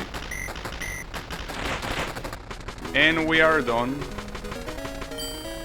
With 69 to finish it off. Ooh, what a pain in the ass, dude. But I got it. Nice. It took a lot longer than I expected, that's for sure. So this is the reason why thinking that you're playing through the Japanese side, this is funny. Because of the we give up test, you know? Like, the Japanese fulfilling their own fantasy. Hope our next game, damn. I hope you learn English by the next game, that's for sure. Oh, wait, I will want my 10 million score to have that. That's also why I say that if you get to the end, any other score is irrelevant, because you should get 10 million for beating the game, you know? But yeah. A little bit irrelevant to worry about that. Wait, what happens if you press continue? Or you start from the beginning? Without points even. But yeah, no thank you. I rather not. This game doesn't have New Game Plus. I mean, if it had New Game Plus, it will keep your points after all, so... It's not like, you know, like it matters. But yeah, I guess that's gonna be it for me for today. Is there a way to save the records? Well, it says backup. I'm assuming that's, yeah, okay. Yes, I am sure. That's probably what you say. Yeah. There you go. It got saved. It got backed up. Oh yeah, damn, star button to exit, that's a weird button to exit. Anyways, that's been 1942 for the PlayStation 1, well, for the arcades, but ported to PlayStation 1. So, thanks everyone a lot for watching, and I'm gonna be seeing you on the next stream with something else, not with 1943 or anything like that, but with something unrelated. So yeah, have a good one everyone, and take care.